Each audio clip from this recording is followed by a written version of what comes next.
Hey there, fellow fans. This is a fan with too much time, and I am just so fucking done. So fucking over certain things.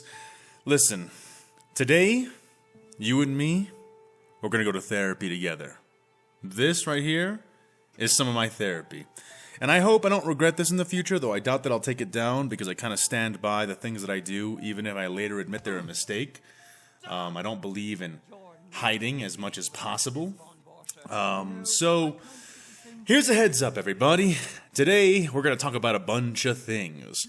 And some of these things are going to land outside of the general purview of my Star Wars vs. 40K series.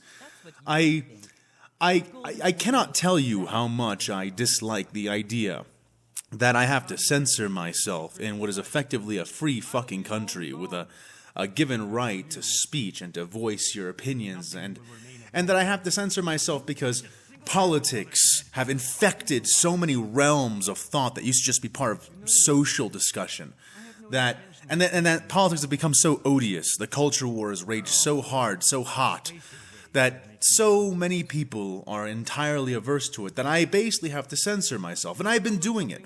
I have been wanting to talk about things really badly, and I've just not been able to do it.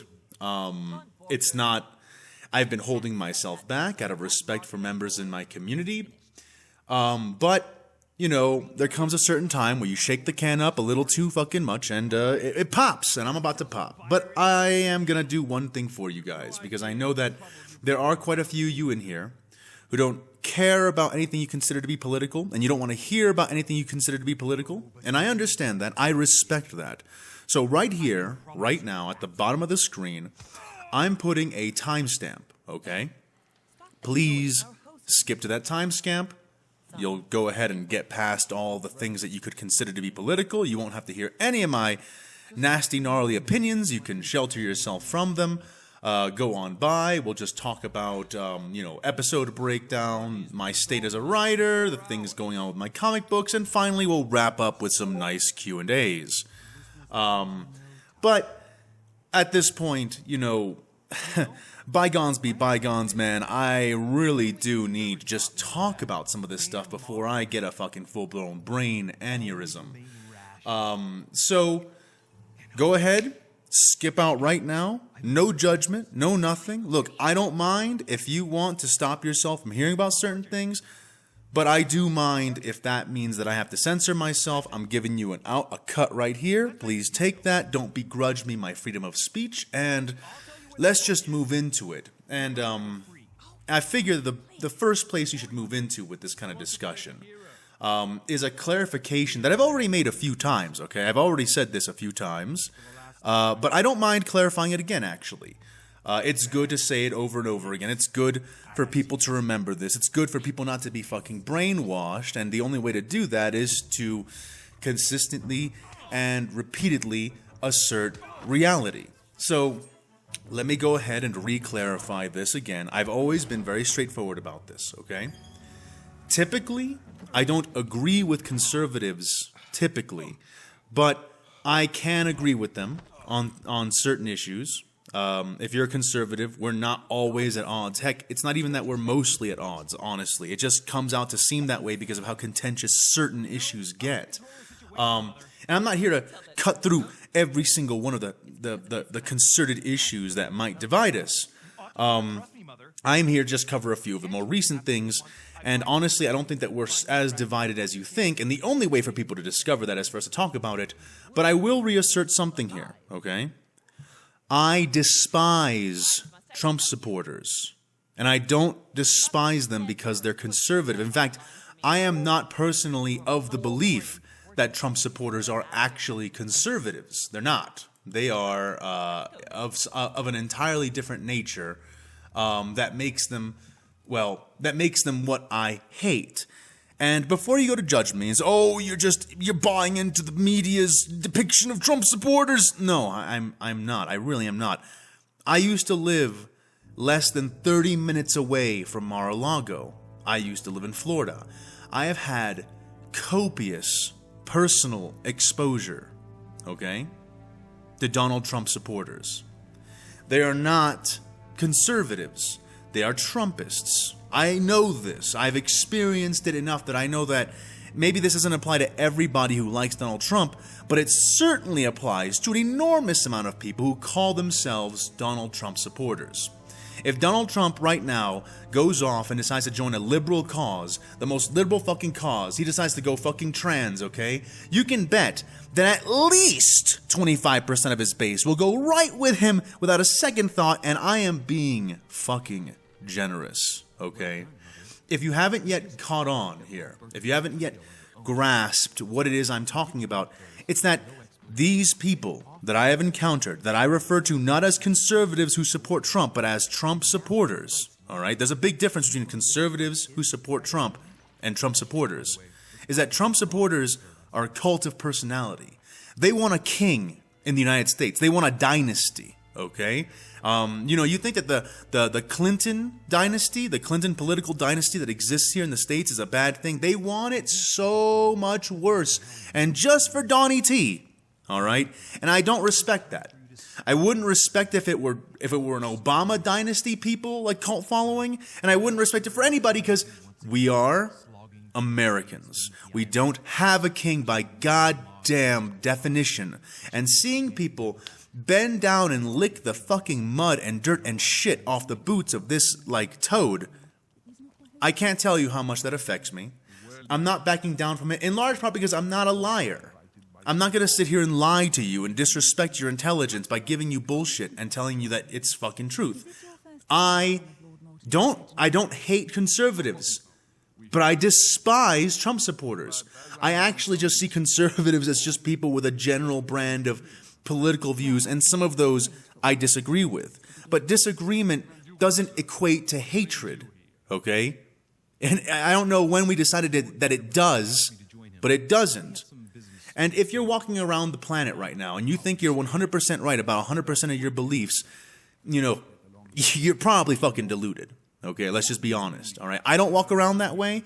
Part of the reason I'm so open to debate and to talking is because when I engage in a debate with somebody, unless it's something like fucking, oh, we're Nazis the good guys or something like that, then typically speaking, I maintain in my mind that I'm going into this discussion with a certain point of view, but that point of view can change because I'm just a human being. I can't even correlate all of the contents of my own mind at any given point, much less the contents of reality all around me. So I have to be open-minded. And part of being open-minded is engaging with the possibility that you're incorrect.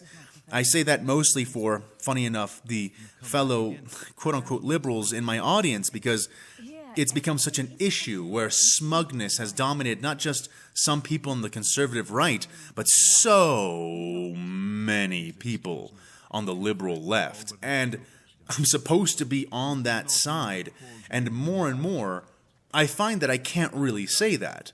I will always call myself liberal, okay? I abide the principles of liberty and freedom and personal choice. But clearly that is no longer the case, but I'll get there. Like, no longer the case for the entirety of the movement, but I'm gonna get there. My point here, just early at the onset of this, is to make clear to you, if you're listening to me, that if you're a conservative, we don't have beef. We may have differences, but we don't have beef. And frankly, we also have a lot of crossover and correlation that gets overrun and ignored for the benefit of the political culture war that is being run not just in the United States, but all across the fucking world, because that's what sells right now. So keep in mind, conservatives, we can talk, we can agree, we're not so different. Trump supporters, we're very different, okay? You want a king, you want a dynasty, you want Trump to basically be above the law. I've seen it. I've had prolonged discussions with these kinds of people right here at the Mecca of Trump world, fucking around Mar-a-Lago and here in Florida. But especially in these areas, in the parks, I've had enough. I'm not going to hide it. I don't think it's respectful for you to hide it, and I won't go on more about it. I've made myself plenty clear at this point, okay? Now, if you're hearing me and you're hearing this, oh man, I feel like Fan is really agitated right now. I am agitated, okay? I'm extremely agitated. We had another school shooting. School shootings are fucking horrific as it is. okay?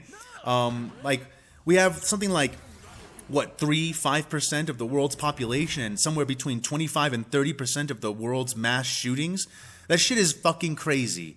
There are other countries on the earth that guarantee the right to use guns and the right to firearms that don't have this fucking problem, okay? This is a huge fucking problem that's just our problem.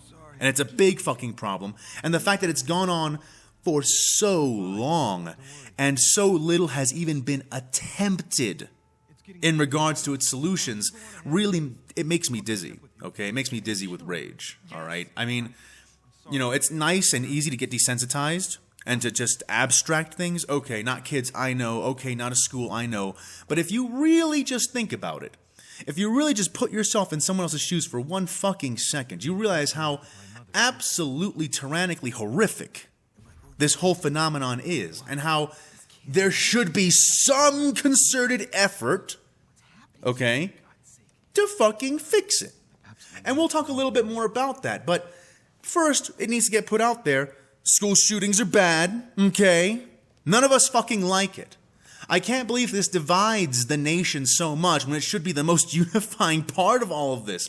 Yeah, school shootings are fucking bad. Something needs to get done about it. Okay? And I know that a lot of you are probably bristling right now. It's like, oh, Fan, are you about to suggest gun control? Fan, oh my god, Fan, gun control. Listen, okay? I may be an advocate of common sense gun laws, you know, like maybe don't sell guns to people with clinical diagnosed depression that is ongoing. You know, maybe don't sell guns to people who have clear mental instability. You know, don't let people just purchase guns all around the state, hopping from one vendor to the next because it's a little sus, and, you know, no one who's doing a law-abiding citizen thing, unless we're in the middle of a fucking zombie apocalypse, is going to need to suddenly, all of a sudden, out of nowhere, after not having done it before, own an entire arsenal of guns out of nowhere. That shit kind of implies that immediate action is going to be taken with those guns. I believe in some common sense gun laws, yes, but you will never hear me say that banning guns, in any capacity really, is the fucking way to solve this problem. And one of the biggest reasons is this, okay? Here in the United States, okay, if you're not an American citizen, you really need to be made aware of this. We have, on the street, right now, in the possession of citizens of all calibers and of all kinds, more guns, okay, in this country, than people. There is no fucking way to put that back in the box, no matter what you believe is the right thing to do, okay? Whether you're a conservative who believes that gun laws should be as loose as absolutely possible, or if you're a liberal who believes that we should have the most tight, most controlled, most blah, blah, blah, get rid of every gun everywhere, blah, blah, blah. That shit's not possible.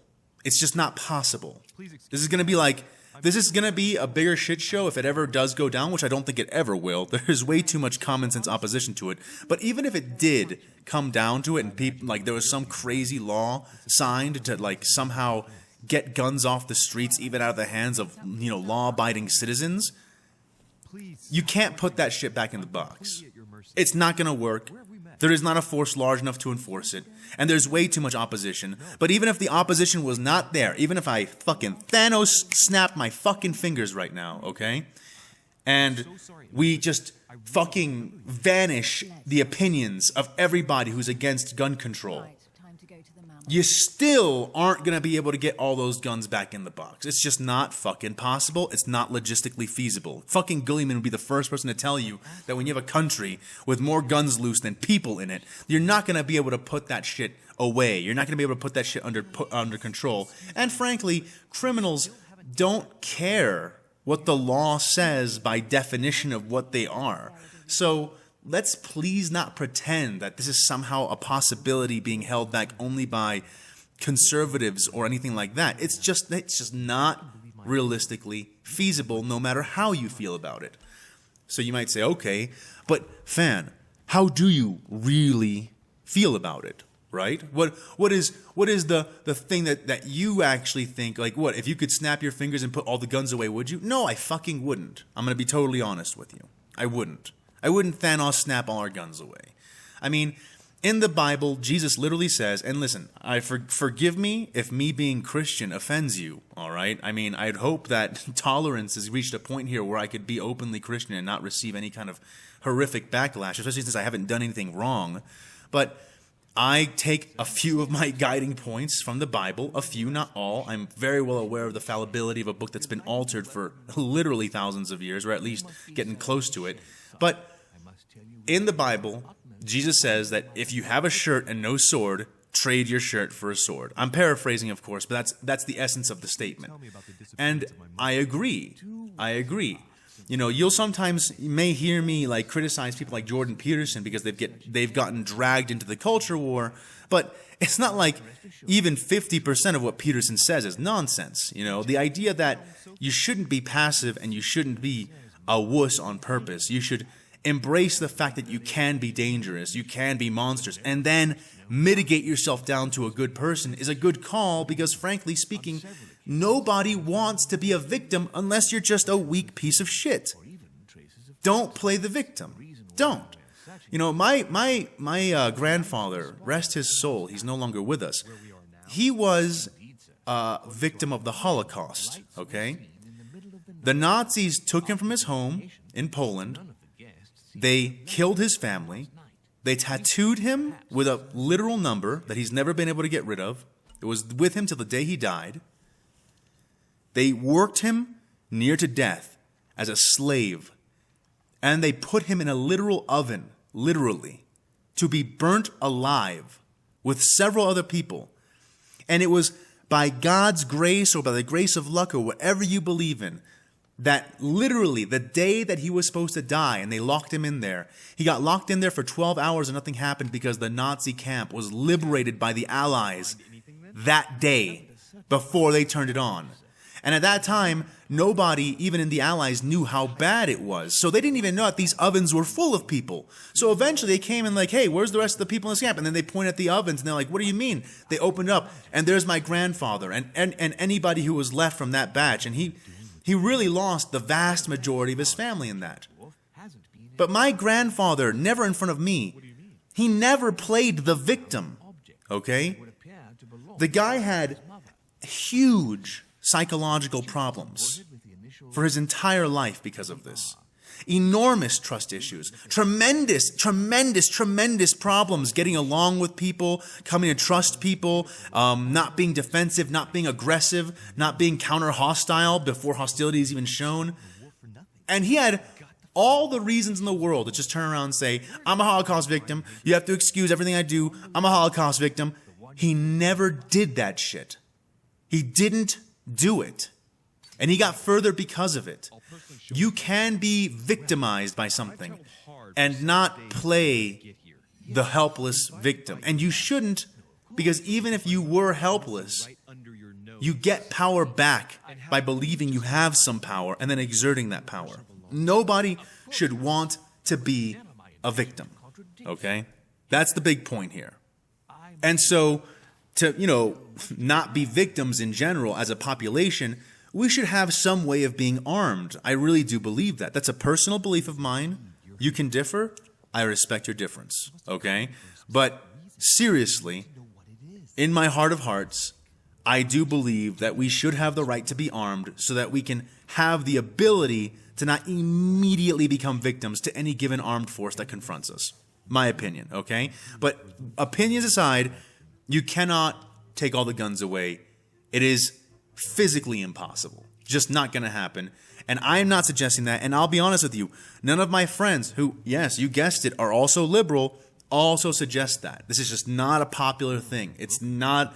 I see conservatives go off all the time about how many liberals want to take all the guns away. And yes, there are some loud morons, you get me, and antagonists who like to antagonize anybody who's listening to them with a contrary opinion, who go all the way to the other side and talk about this. But this is not a fucking widespread opinion, okay? And any intelligent liberal should know that for liberalism to thrive and survive, for freedom to reign, for injustice to be confronted, those who confront it need to not be helpless before those who have weapons, okay? It's just fucking common sense. So that's where I stand on gun control. All cards on the table. Just so you know what I feel. Yes to common sense gun laws, okay? And we can debate and tribble about that in a civilized fashion, knowing that we are both just looking out for what we think is right, and I'd like it if we could get back to that. But me, and by far, not by far the vast majority, all of the liberal people who are my friends, who are my family, who I know, don't believe that it's even possible to take all the guns back, nor that it's responsible to do so. It's just a fucking fact, okay? So, getting off that thing, you might say, okay, well then, you know, what are you talking about? What are you know, I've been in the comments section saying that, you know, prevention is the key here, prevention is the key here, and people always assume I'm talking about gun control.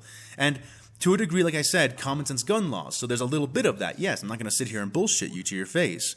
But mostly what I'm talking about is the mental health crisis. And it is a mental health crisis because, listen, committing suicide by cop and killing children as you do it is not a thing that most people should want to do.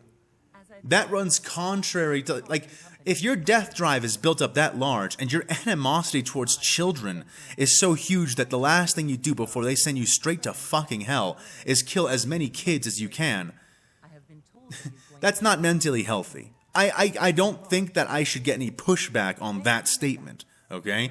Wanting to kill kids and get yourself killed by the police is not mentally healthy.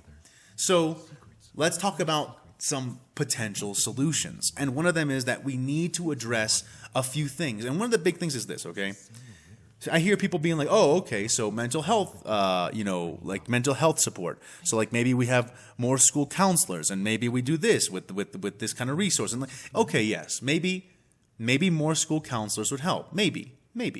Actually, almost certainly to some degree, but would it actually reduce it by like a large enough percentage for us to be like, okay, this effectively solved the problem and school shootings are now a massive outlier once more? I don't think we're going to get there that way. So let me disclose a little something to you before I go into this point here. I have been I'm a huge dude. I've been a 6'2" for the vast majority of my life, and what I mean by that isn't just that I've been an adult for the vast majority of my life, which I have at this point, but that growing up, I hit my growth spurt very early. I was towering over everybody in my class long before they hit their own growth spurts and grew their full heights to come up short against me, okay? Point is, I was a big motherfucker, and I knew how to fight and take care of myself. Not only that, but I got good grades, okay? I graduated out of high school as valedictorian, and I did so individually for classes grades coming out of that multiple times, if not every fucking time. I was the valedictorian. I was very fucking good at getting good fucking grades. All cards on the table when they IQ tested me because they thought that I might have... I've had mental health work done on me for you know, throughout my childhood, and part of that included taking an IQ test, and my IQ was 139. So it's pretty high. It helps to explain why I have an easier time getting good grades in school, because school is sort of modeled on that. Now, listen, my huge ass, okay, getting good grades in school, okay, I hated school. I hated school. There were a few things in my life that I hated more than going to school. And I had to do it every fucking day for the majority of my week for the entirety of my childhood. I fucking hated it. I fucking hated it. And I was the kind of guy who could pick the bully up and throw him over the fence. Okay? So if I hated school, if I detested the entire process, okay, and even contemplated hurting myself throughout it because of how much pain having to go to school did to me, all right? Like how much it inflicted on me. Can you imagine what would have happened if I was a short guy? or if I had been less outgoing. Like, I've always been good at public speaking. I've been pretty good at it for the whole time. In fact, when I was in school, I was elected school treasurer, and then I was elected class president, and I got to do all these cool extracurricular things and whatnot. It was nice, right? Relatively speaking. But that was like mostly because I knew how to publicly speak, and I could pitch myself in front of a ton of students and seem professional. His emphasis on the seem. So, if that's the experience I had, given all those things going for me, can you imagine removing 1, 2, 3, 4 of those fucking factors? How horrific it would be to spend the years of your childhood in that state? I think I better leave her bag here. So, what am I saying here? What I'm saying is this. Our school system is fucked. The model that we're using to educate our children is fucked. Okay? It's a model used to train factory workers back in like the 1960s or some shit. It is not something that we should be doing today. But where do we get with it? You know, like, I think that anyone, a liberal or a conservative or somebody in between or somebody up or down or to the fucking nth dimensional direction from that, can agree that people who train your children to enter life and the workforce should be paid pretty well and should have very good benefits. In fact, I think that it's safer to give them too much than to give them too little. Okay? In the same way that I think that's the same thing for firefighters, and in many ways the same way for policemen, though I would like it if we could control our fucking policemen to not shoot us as much and kill our citizenry as much. But that's a different issue I'm not trying to get into. But the point is that for people who guard your safety, whether it's from crime or from environmental disasters, and for people who train up your children to enter the workforce and to become well-adjusted adults, I think that generally speaking, everyone can agree those people should be well compensated. They shouldn't have to worry about anything. They should be given plenty of resources in a country that has plenty of resources. And we do. We do. Don't let anything fool you into not. The actual wealth prosperity in the United States is fucking enormous. There is no excuse. But we all know that's not the way that it is. Teachers aren't paid very well. They're not compensated very well. They're barely supported. Schools are always scrounging. All right? Always scrounging. Now, you might say, oh, well, Fan, if we give schools so much, they might abuse the resources or embezzle. Increase oversight. Increase oversight. Okay, it's not an excuse. What you just told me isn't a reason to not give teachers what they need or make schools better. It's at best a reason to increase oversight. That is all. And when I say increase oversight, I don't mean, oh, this school's doing bad, so we're going to cut their fund. Fuck no, you don't cut the school's funding. You never do that. You hurt the kids when you do that. It's a fucking shockwave attack that hits everybody. You fire the people there and give the same high amount of resources to other competent people. I hope I'm not saying anything controversial right now. I hope that we can all agree right now that, yeah, the way that you solve that isn't by taking things away from the kids. It's by taking away the bad adults and operators and giving the good resources to the ones who will actually take those things the furthest. But here's the sad part. At this point, the way that the entire school system is formatted, the entire way, like our old, archaic, bullshit way of thinking about how we raise people up in a school, okay, and get them ready for the workforce, is so outdated, so fucking caveman bazonka that I don't think that you can even fund a school well and have it turn out super well at this point.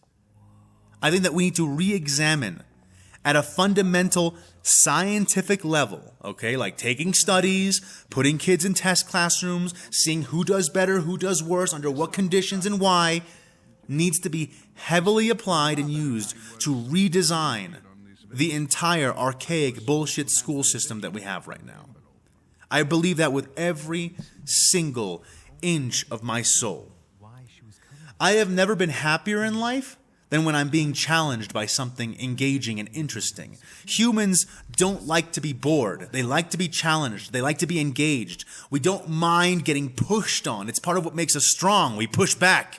But there needs to be some kind of general context and incentive that makes that kind of thing engaging. It doesn't mean that we go out and make, let's figure out how to make all the schools super fun. It doesn't always need to be super fun, but it needs to be engaging. It needs to be effective. And I just don't believe that our school system, private, public, whatever, in the current model, does that. Yes, we have a few tough fucking cookies, like myself, who can not game the system, but excel within it, even as we despise it. But what happens to everybody else? I mean, we're making winners and losers here out of a system that doesn't even make the winners superior to the losers. It just shits on everyone's cereal. We look at schools, we see for how long the trope of kids hating schools has been going on, and we begin to wonder, oh, why are school shootings happening right now? Because kids hate schools. Because when a kid gets a hold of a gun and they decide to target the object of their greatest hate, what do they target? They target the fucking school because they hate it.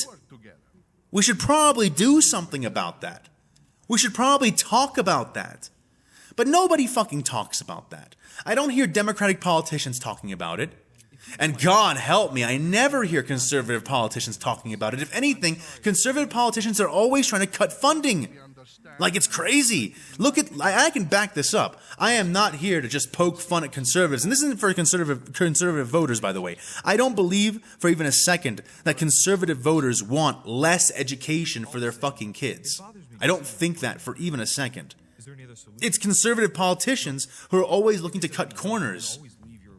I guess to fund tax breaks? I mean, I can only guess at why the fuck they do this. It's not like the Democrats do a whole lot better either. At least a few very large names and prolific communities in the Democratic political landscape are all for giving teachers more and providing more resources. Again, I don't think that's sufficient at this point. I think the system itself is fucked and broken, but I can appreciate the, at least partial attempt to address the issue and face it down. I really can.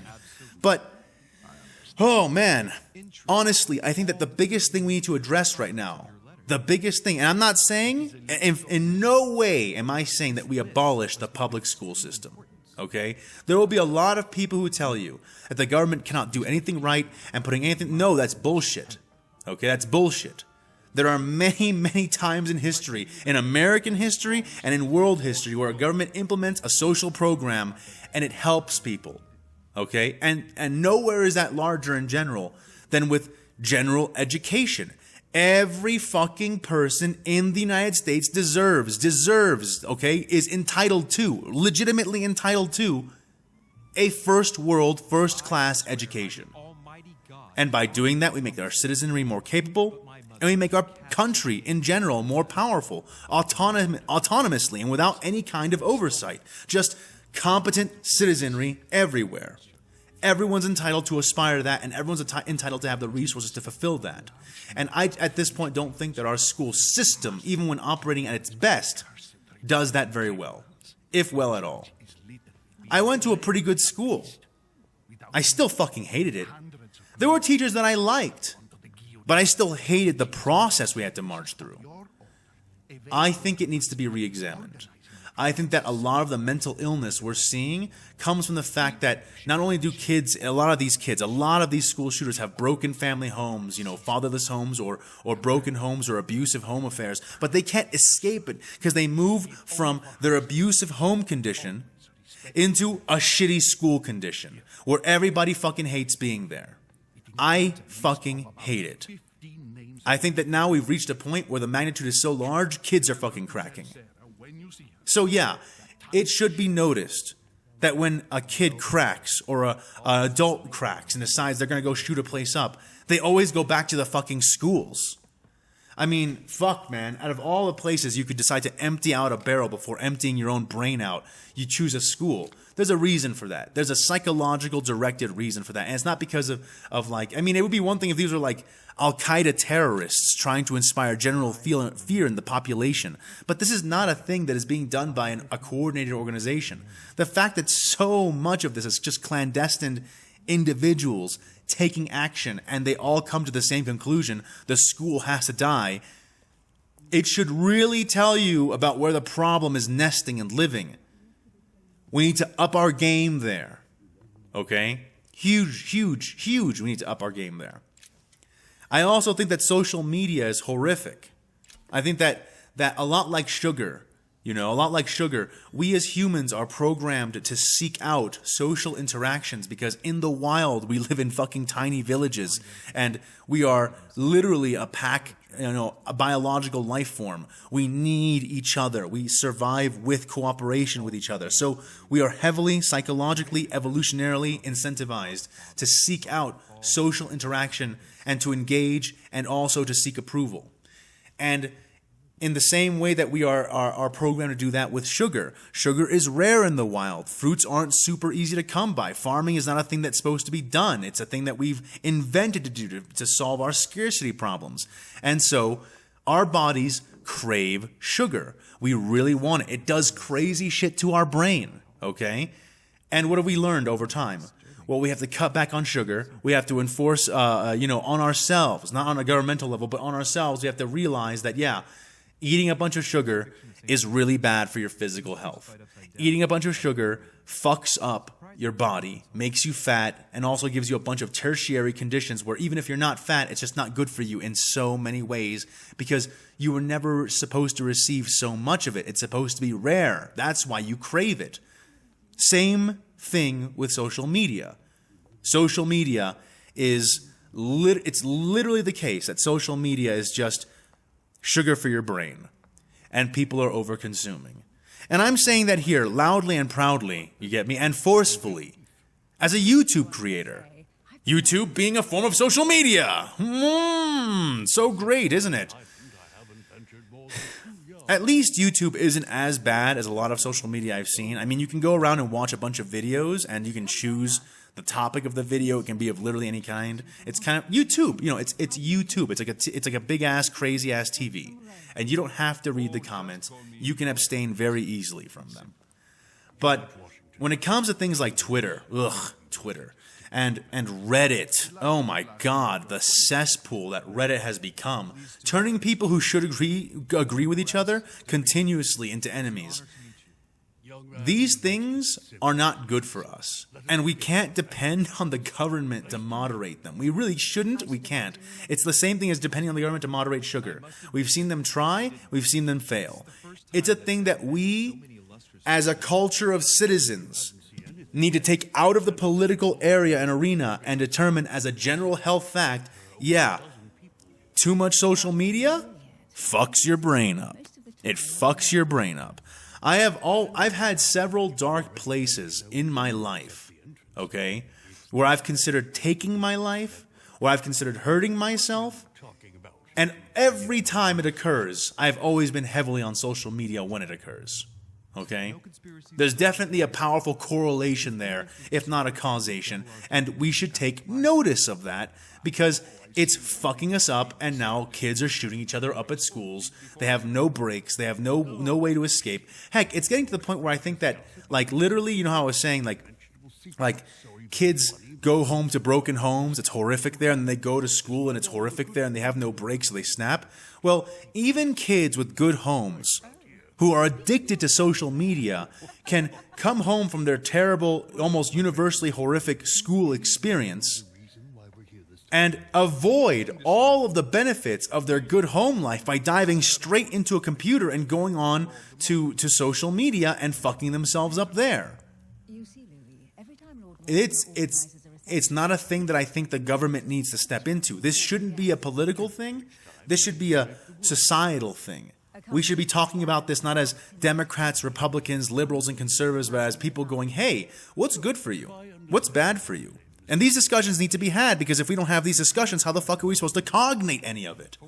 This is part of what kills me about the current political climate, is that not only is it just toxic in general, but it prevents us from having the conversations we would have had in the past normally, like normal fucking people, and we either throw them out as political discussions we don't want to get involved in because we don't want to argue or get into this toxic environment, or as things that the government has to handle one way or the other. And listen, conservatives and liberals are fucking guilty of this, okay? There are places the government belongs, and there are places it doesn't belong. Okay? And I don't think the government should be sitting there moderating how much sugar you eat or how much social media you watch, even if those things are bad for you.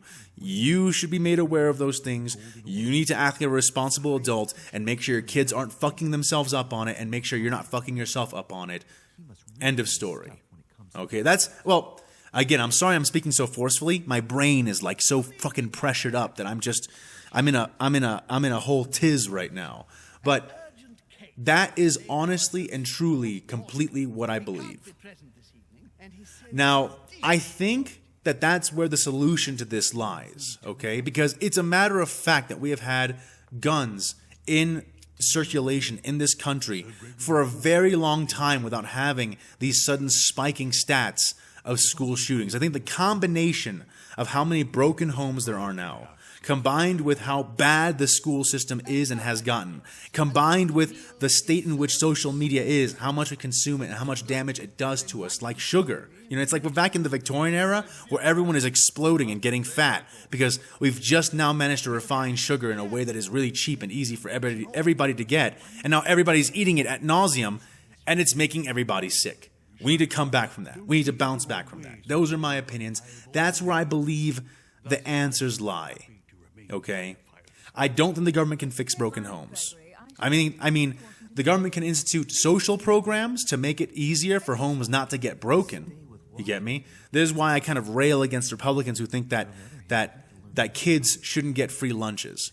Listen, man, every kid should get a free lunch. That's not the government controlling anything. That's the government providing a baseline quality of living for children in the United States. And I don't think there's a problem with that. And I'm not sure why there are so many conservatives that I've seen online.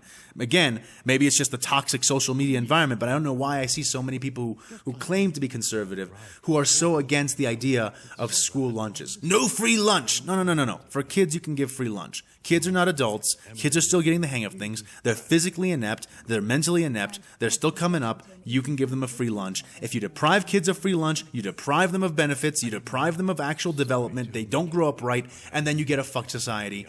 I think free lunches should be a thing that we can agree on for children, okay? For children.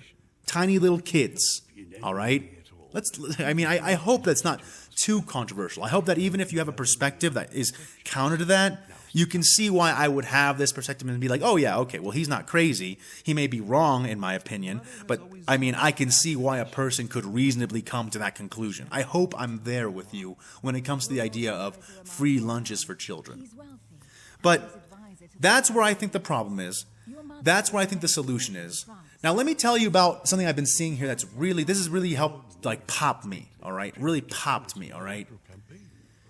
This scapegoating bullshit that I've been seeing flooding all over from Tucker Carlson and a bunch of these conservative motherfuckers who, like conservative talking heads. You know, I mean, not actual citizens who are conservative, but a lot of these motherfuckers in the media who are just so toxic. Sitting there and trying to ramp up animosity against the transgender community by saying that transgender people are the ones that are perpetrating these mass killings and that this is like a huge fucking problem. Look, man, we've had like 130 shootings, okay? And 3 of them are from trans people.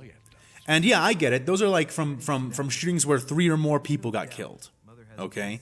So you might say, oh, well, I mean, it's not counting the trans shootings where only less than 3 people got shot, you know? It's like, okay, but even in those metrics, I mean, go look that up. There's still not an outlier there that shows that the trans community is the one committing all these shots. This is clear scapegoating, okay? You should not respect scapegoating. Scapegoating is toxic. It clouds the issue. It says nothing about why or why not people should be trans or why not that lifestyle or that trend is good or bad, because it's based entirely out of false bullshit. It weakens your point, and it does nothing to solve the issue. We need to stand against that crap. We need to not endorse it. Even if you're a conservative who staunchly believes, okay, that there are 2 genders, maybe 3 in the rare instances where a person is born hermaphroditic. Happens, okay? It happens as a scientific fact. You can't get around that. But even if you accept that, okay, those 3 and only with rare exception with the 3rd one, and that anything else is unhealthy, bad, it damages people's minds, We can have a debate there. We can talk about that. We really can, okay? But the idea that trans people have now become a violent militant group as some kind of unanimity, or as a monolith, and are now the ones that are perpetrating the school shootings, the most amount of school shootings, is patently false. It's la-la land bullshit. If you agree with it, you are either ignorant or you are allowing your bias in another issue to flood into this issue, and you should not do that. It's intellectually dishonest. If you do that, then, you're basically giving carte blanche permission for everybody on the opposite side of you to do that too. And then you have the persecution of legal gun owners. Don't do unto others as you wouldn't like done unto yourself. That should not be a controversial point. And there are just too many. This is not even ambiguous. The numbers do not back up the idea that trans people are now fucking Al-Qaeda. Okay, so let's please drop that. I've had 3 nasty arguments about this already, and it's like this should not be a thing that we argue about, because it is not a thing that is actually happening. Okay? If kids are shooting each other at school, then yes, some percentage of those kids will have self-identified as trans, whether you agree with it or not. It does not mean that there's a correlation between trans people and school shootings, period. I am open to discussing this. If you have facts I don't see and can't see, and fucking show them to me. But nothing I have seen, and I have looked very closely, implies to me that school shootings are related intrinsically and correlated to people being trans, self-identifying, or even having early hormone therapy and aesthetic surgery, which I don't necessarily agree with, but that's my point is that it's an entirely different issue, and we shouldn't scapegoat any community on this, much less, not much less any community at all, including the trans community, which has done nothing as a monolith to earn that kind of reputation. It really has not. Okay? Moving on from that, okay, I have nothing else to say about that, and it feels good to say it.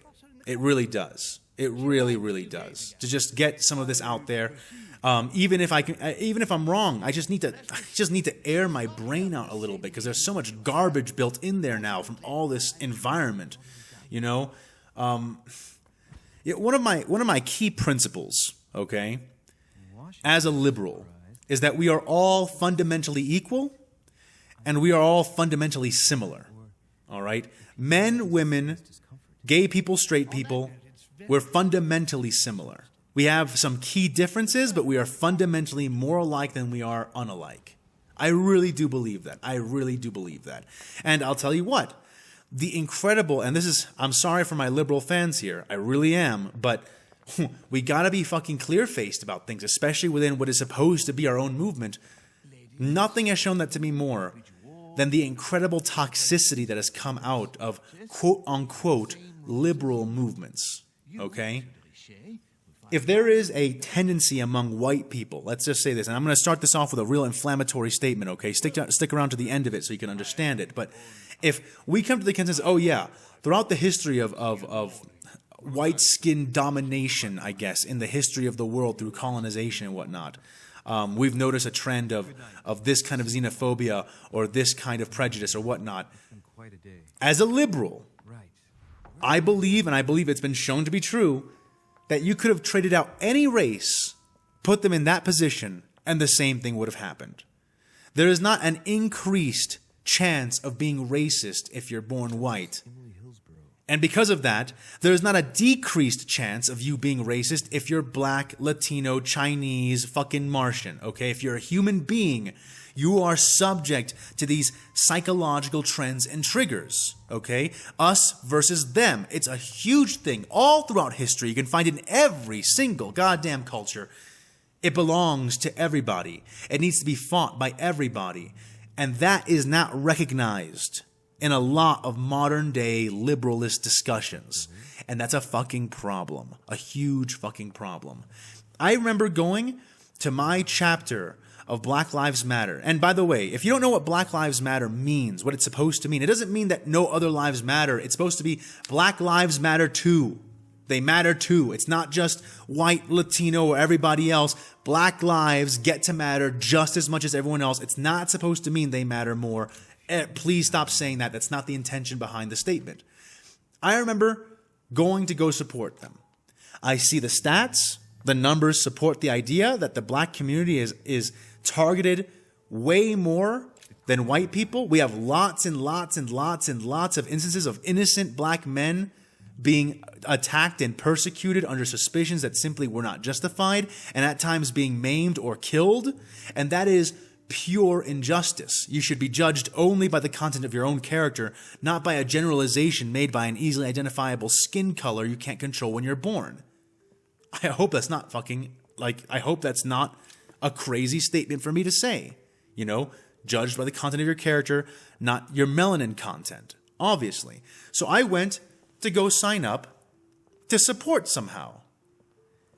I was turned away at my college because I was white. And very snarkily so. Very dismissively. And oh my God. It's like I'm sitting here, I'm like, okay, thank God that I lead my life through numbers, science, rationalism, and compassion. Because if any of those things were missing, they might have turned me, not conservative, but fucking racist or anti their cause for the personal reason of, I came to help you, you spat in my face and rejected me, and basically ridiculed me for my skin color, and that makes me hate you. Those are huge sins. And what they've shown me is that we are all alike.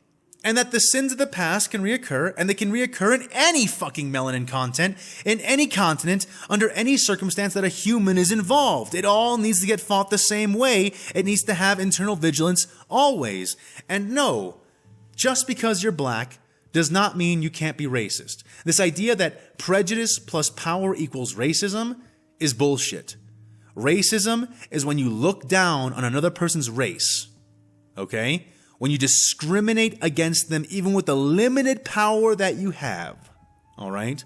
Now, a slave or a person living through Jim Crow has more justifiable psychological reasons to have a racist, bent against white people because of ongoing legitimate persecution than somebody else. But at this point, we are all pretty enlightened. At this point, the laws have been evened out. There may be individual persecution, individual discrimination, which, by the way, should be called out so that it can be addressed, but no longer is this thing systemically ingrained in a way that is actually visible in the written law. It's just not there. I haven't been able to see it.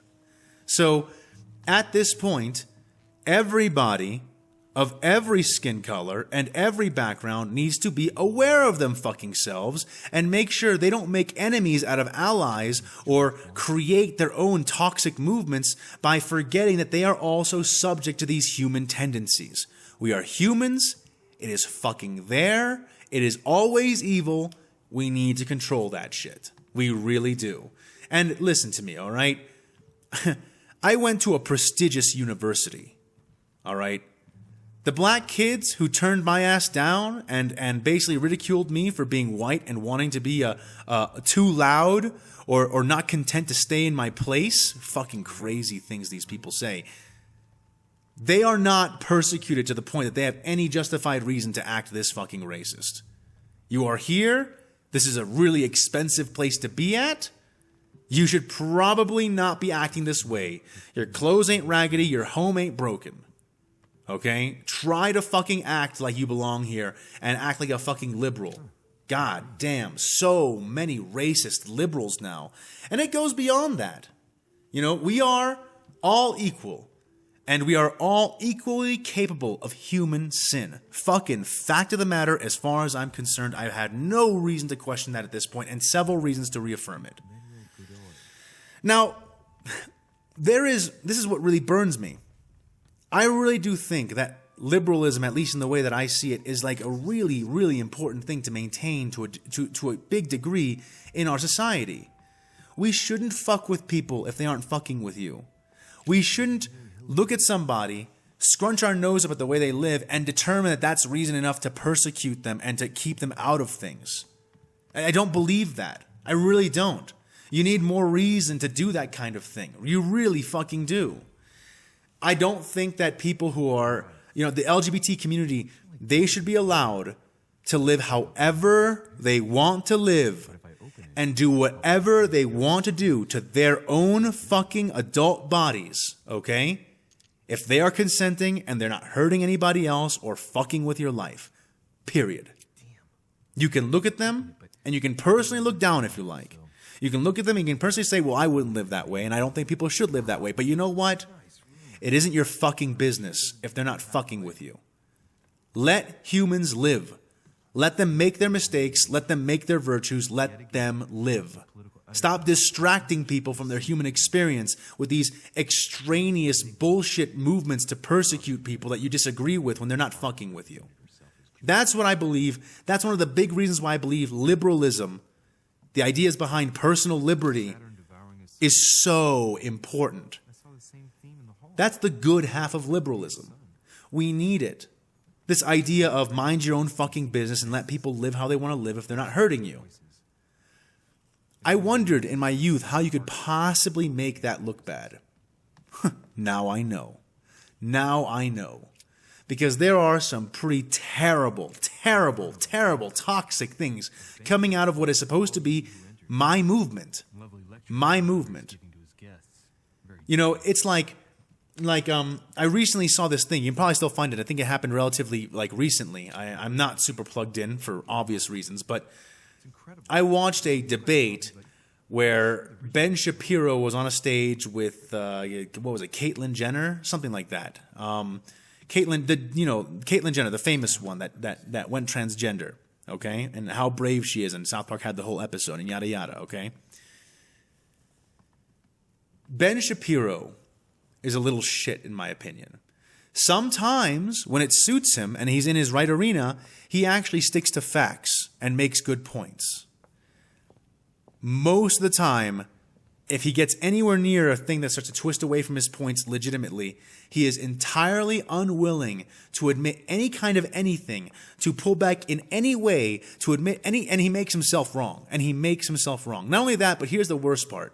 When he makes good points, he's such a piece of shit and such a dick about the way he phrases them and how he says them that it's like what Morty said to Rick in Rick and Morty when they did the whole the Revengers or the Avengers spoof.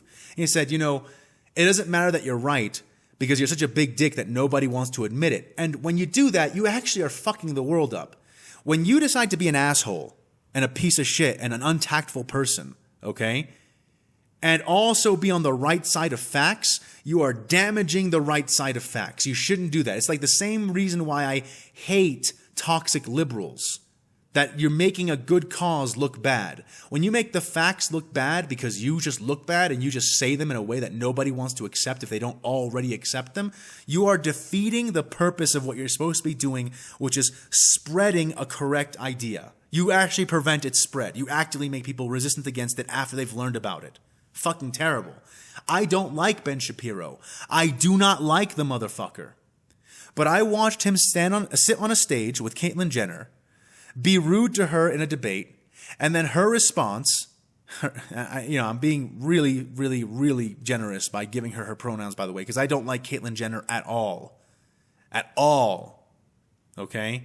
But her response was to grab him by the back of the neck and tell him that if he doesn't cut it out, he's going home in an ambulance. Unfucking acceptable. That's not fucking acceptable. Caitlyn, what the fuck do you think you're doing? You're in the middle of a debate. All right? Nut up or shut up. Take the shots and make your points to the facts, or get the fuck off the stage and stop damaging the movement.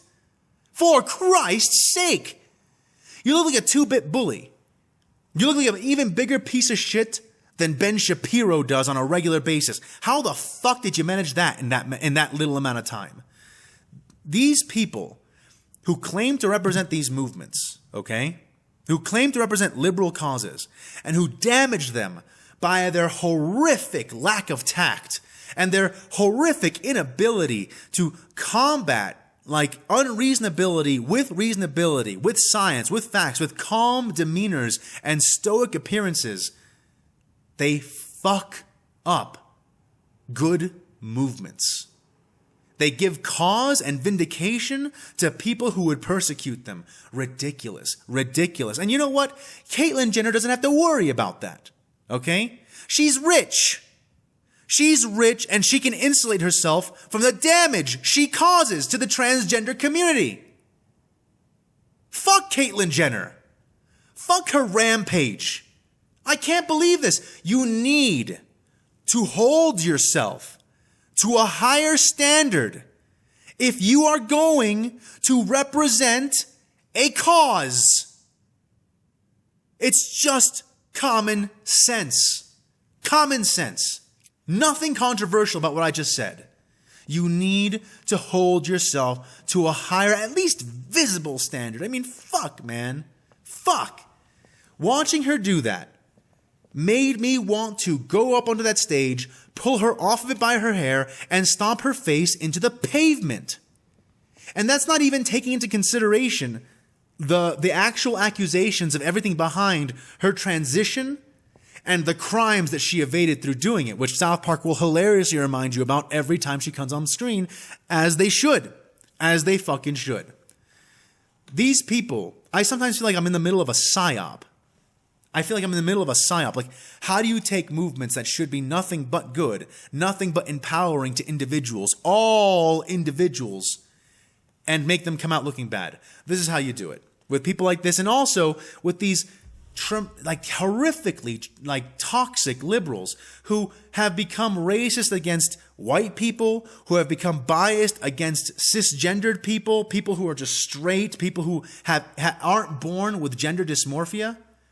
You know, like, let me say something about the trans community versus the LGBTQ standard community.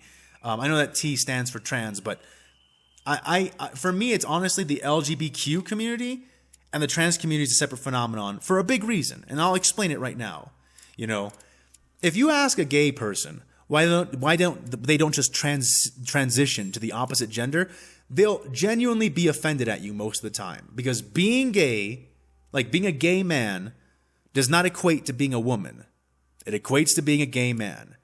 You know, whether you believe that there's a choice involved or no choice involved, whether you believe that brain plasticity is plastic enough to enable that or not enable that, I put them in different camps because there's a different sort of thing going on behind that kind of lifestyle. People who are transgender are suffering from a terrible kind of illness that should not be persecuted, that should not be looked down upon. There is no control about it. There's no control over it. They have gender dysmorphia. They legitimately do not feel like they are in the correct body due to the way that their brains and bodies have developed. This is why there is hormonal correction for it and physical correction for it. There needs to be an acknowledgement of that fact and a respect for it. Okay? Yes, gender dysmorphia is a kind of illness. I don't think anyone would choose to be born with gender dysmorphia. It would just be better. And I think that most trans people should be able to agree with this. That it would just be better if you were just born feeling right in the body you're in. It should also be right that if you don't feel right in the body you're in, you should be able to transition out and do whatever you want with your own consenting body, with your own freedom. But also, it would be very nice if you just didn't have to handle that issue, spend that money, deal with that problem, and could just continue with your other endeavors without having to center your identity around so much about this change that has to happen or you feel needs to happen because of a legitimate disconnect between body, brain, and gender that occurs and is real and physical and needs to be respected as that kind of condition. This is why I divide those up a bit, even though they do group together to help support each other, which I don't think is a problem. I don't think that's a problem. But that's the way that I see that kind of happening. That's why, even though I'm personally not transgender, I don't begrudge anyone being transgender, and I don't think that they shouldn't be. And I'll say this, I've worked with transgender people in the workplace before, very particularly when I worked at Costco.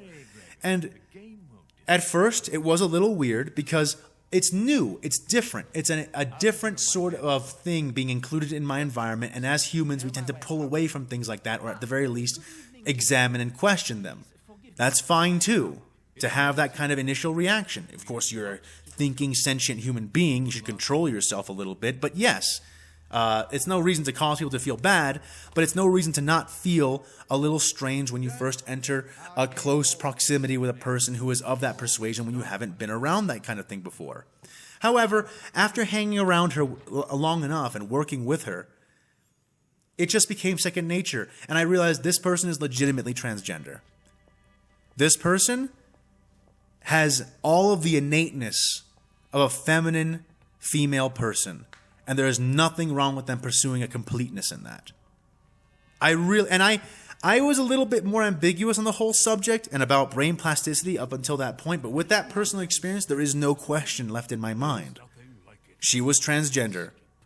It was natural. It's just part of the way that our biology and humanity exists right now. Okay?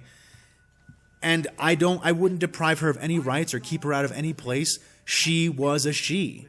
She really was. And it was effortless for me to call her her. Especially after getting to know her.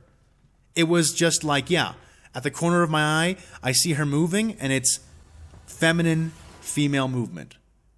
You know, and I hope that I'm not sounding like misogynistic or anything. Typically speaking, women and men have a different way of sort of affecting expression and moving around in subtle ways. Let me tell you, testosterone is a hell of a drug. And when you have a lot of it and don't have a lot of estrogen to offset it, you act male or masculine versus female or feminine. These are just things that occur as part of humanity. They're not anyone's fault. They're just a thing. And this experience really did prove to me personally and beyond the idea of principles that this is a real phenomenon and it needs to be respected that way. So, in any case, I'm sorry, I'm kind of getting off on a ball here and I don't want to drag on too long with this, but I will say I do appreciate being able to speak about this. But I don't think that you should fuck with people if they're not fucking with you. I don't think you should scapegoat people just because they're different from you. You know, it's kind of crazy to me that there are so many Christian groups today that are so against transgenderism that just basically overlook things like even the Church of Satan, which I get the Church of Satan doesn't actually worship Satan, at least not the one that's public. But it's like, what do you think is more inflammatory? For fuck's sake, you know? Jeez. So I think that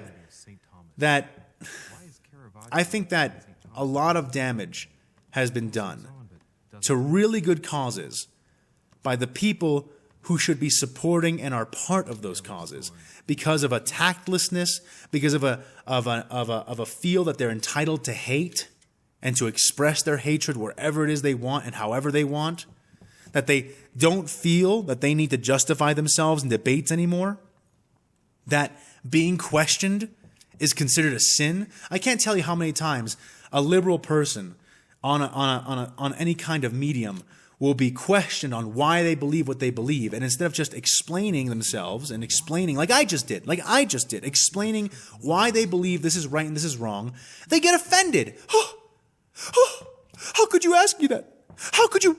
Oh my God, well, if you don't know, I'm not going to sit here and explain. Fuck you, it's your job as a person advocating for your own rights to explain it, to stand up for yourself. Jesus Christ. This is why half the time I believe I'm in a psyop. How do you make equal rights look bad? With people like this. Fucking blows my mind. Blows my mind, man. Oh my goodness. You know, it's like I look down on groups that burn books and cancel opinions and break down. It's like, oh, what? You think that by preventing these books, you make reality softer for your kids? Kids should not be as sheltered as we shelter them to be because, frankly, they're going to become adults. They're going to experience this. And all you do by removing elements of reality from their raising in childhood and their progression through society into adulthood, all you do is force them to deal with whatever this thing you're censoring is once they are already adults. Once they're already think they should be prepared for things and suddenly aren't prepared for it. It's one thing to introduce tiny children to a concept. But listen, by the time you're 17, by the time you're 15, honestly, you can be introduced to virtually any concept. You may not have full maturity, your brain may not be fully developed, but you are now developed enough that there shouldn't be a sheltering or hiding of things from you. People should be able to express to you any given thing, and you can now begin at that age to have that thought in your head and chew on it and determine its merits and its deficits, and then go into adulthood prepared to encounter it. So I don't respect book burners, but there are book burners on all sides. You'll notice I haven't called book burners conservative. Yeah, conservative book burners get a lot of fucking media press, but you know what? There are just as many advocates of censorship on the liberal side, and I am disgusted to say that.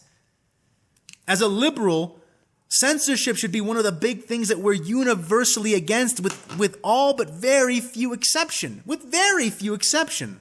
Like, yeah, we don't introduce the concept of like graphic rape or whatever to people who are under a certain age.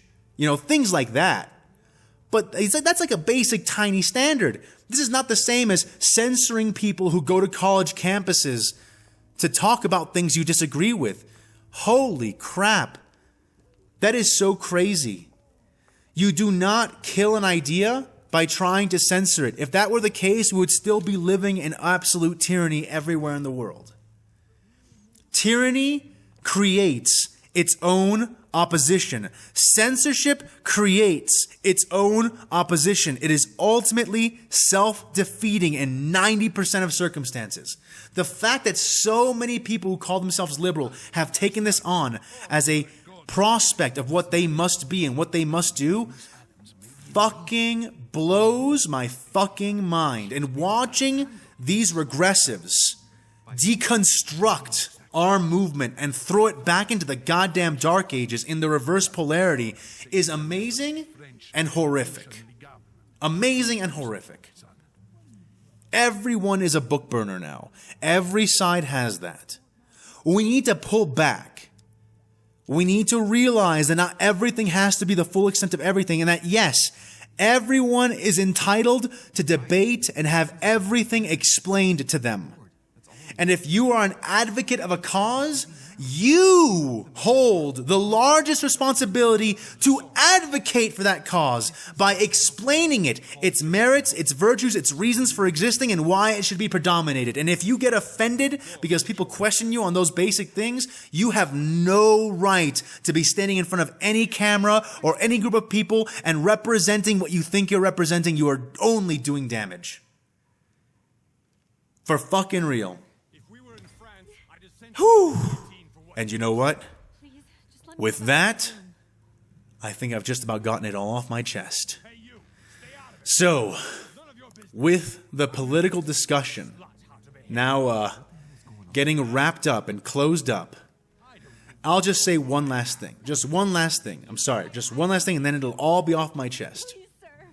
To the regressives out there who have been trying to ban or cancel J.K. Rowling and by proxy destroy Harry Potter and things like that.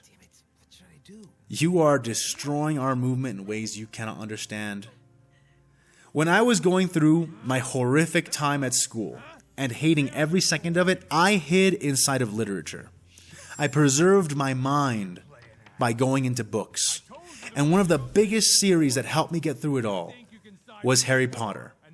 And if you read Harry Potter, yeah, there aren't any transgender people in there, but it's not anti-transgender. There's a huge difference between an absence and a contradiction. There's a huge difference between not being involved and being persecuted against. That needs to get parsed. Because when you decide to declare war on Harry Potter, you fuck your movement up. You then go into the personal childhoods of so many people who should and maybe are allies of your cause, and you tell them to fuck right off, and you give them reason to question why they're supporting you. Don't fucking do that. Treat this with the same tact and concern you would treat a PR situation, because that is what it is, a public relations situation.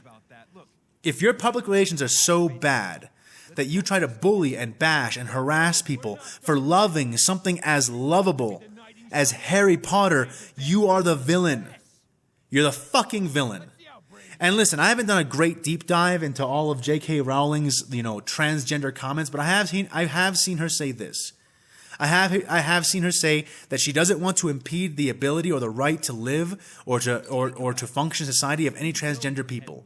But she said that because of her own personal experience as a human on this earth, being a woman, having shaped so much of it, she has a hard time accepting transgender women as women the same way she is because they had the ability to grow up physically as men.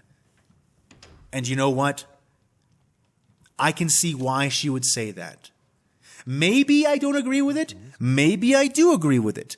But I can see why she would come to that conclusion as a reasonable, living, human person, and she is entitled to her experience. Stop acting like bigots.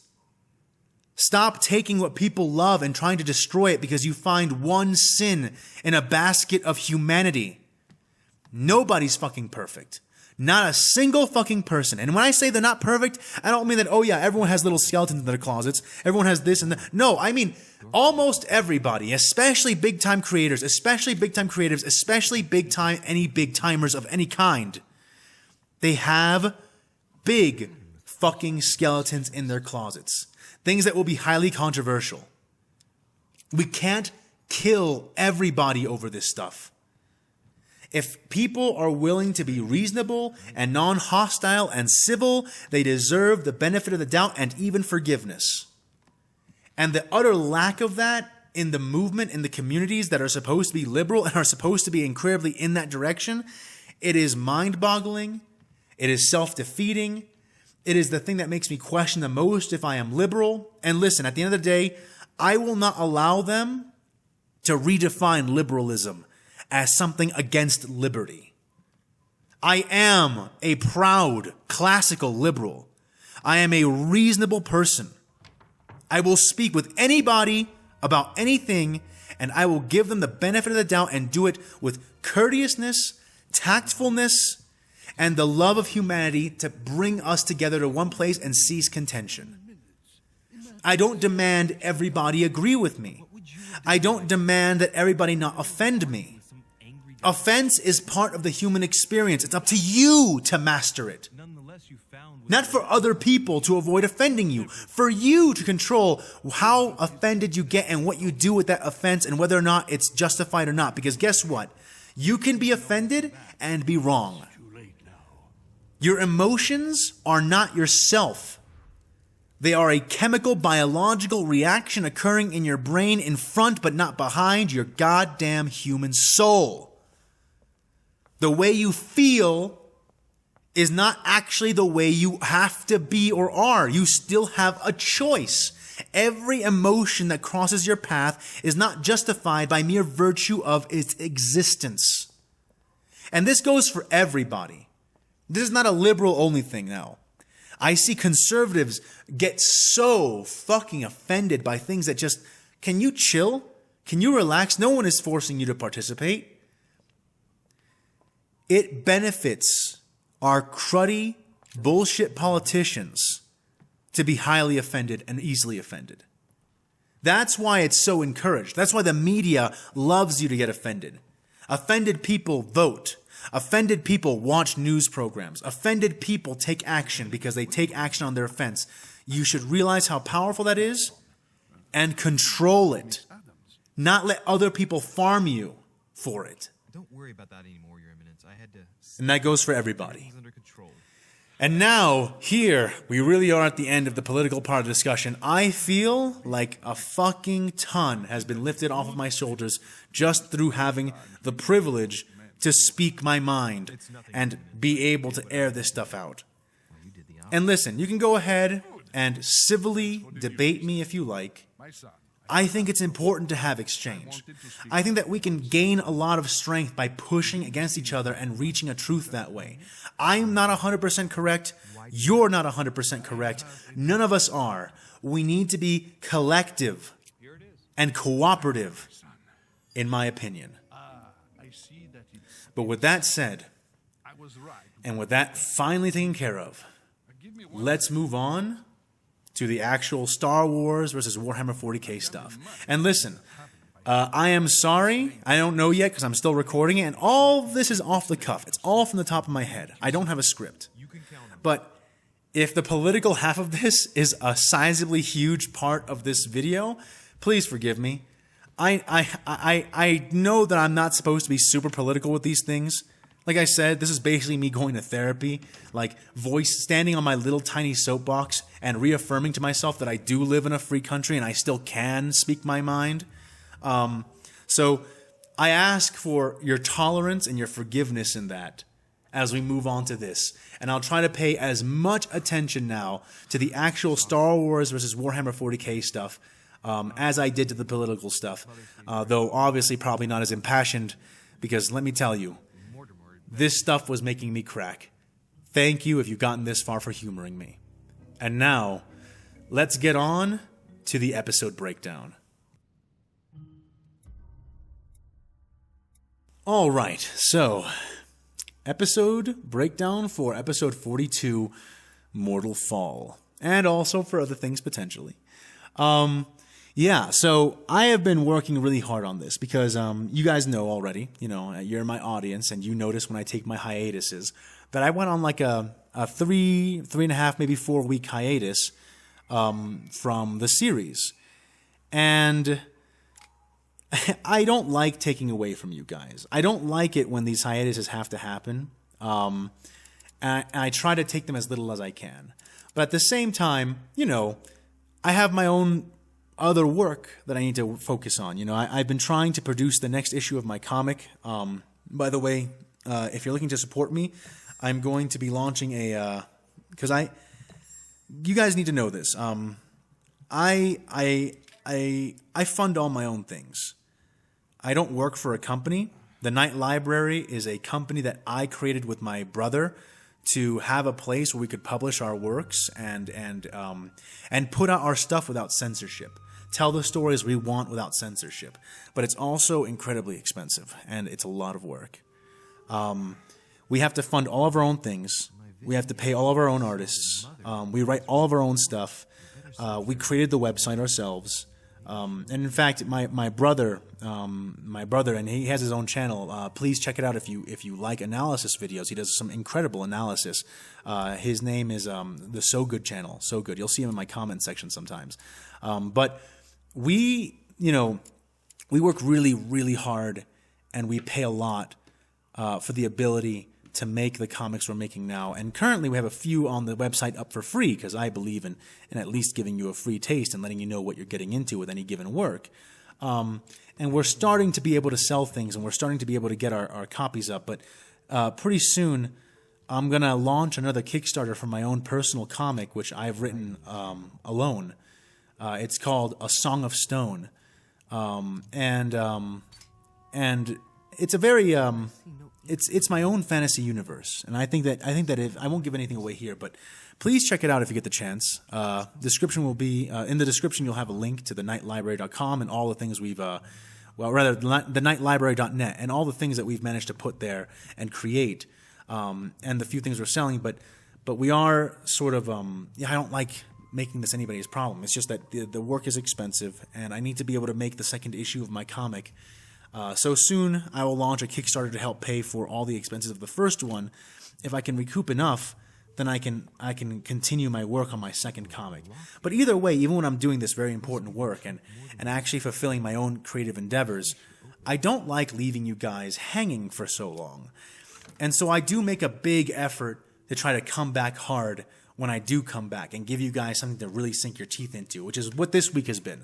I've been trying to, so far I've released 2 parts, and you're going to get another part. I think tomorrow I'll have it ready, if not the day after, but certainly before this weekend's, before Monday comes around. You'll have gotten 3 nice installments to make up for the 3 weeks that I missed, and they're actually nice, lengthy installments. They're not short ones. They're not the shorter kinds of videos. And forgive the shorter videos. I know that a lot of people really hated the Ayla Sakura versus Tarweiler video that just got released because it was like it was one of my shortest ones. But that chapter was coming to an end. That was the end of that chapter, and it was all that was left to tell in that chapter. So, I didn't want to confuse you guys by having 2 chapters in one release, and so I released that one that way. And, of course, tried to maintain my quality with it. That being said, this time, in this week, with these 3 releases, I really have been pushing myself extremely hard. I've been getting that, like when you completely deplete your brain of brain sugar and you have that death sleep where you're just totally, entirely fucking unconscious for the amount of time you're allowed to be. It has been a toughie for me this week, getting all this done and out.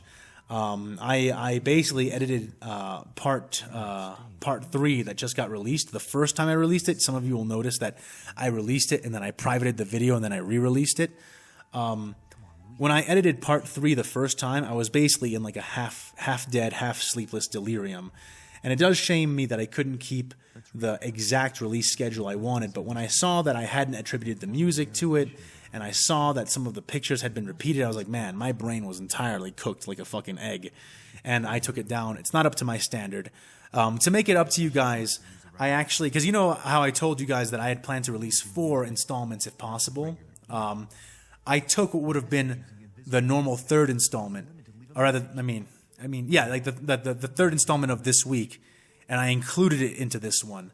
So you got a nice long hour and 16-minute video in the last video.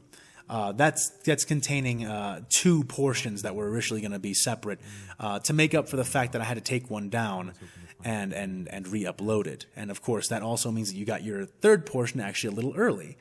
I'm going to try to release maybe today, if it's at all possible. I'm still in the process of editing and doing everything as I voice this. But most likely it won't come out on Friday. It will come out on Saturday, maybe Sunday. It depends on how entirely devastated I am with how the work is going. However, I will say this. Next week, next Monday, I will not be releasing anything. I will be recovering from this and getting ready to release on the next Monday.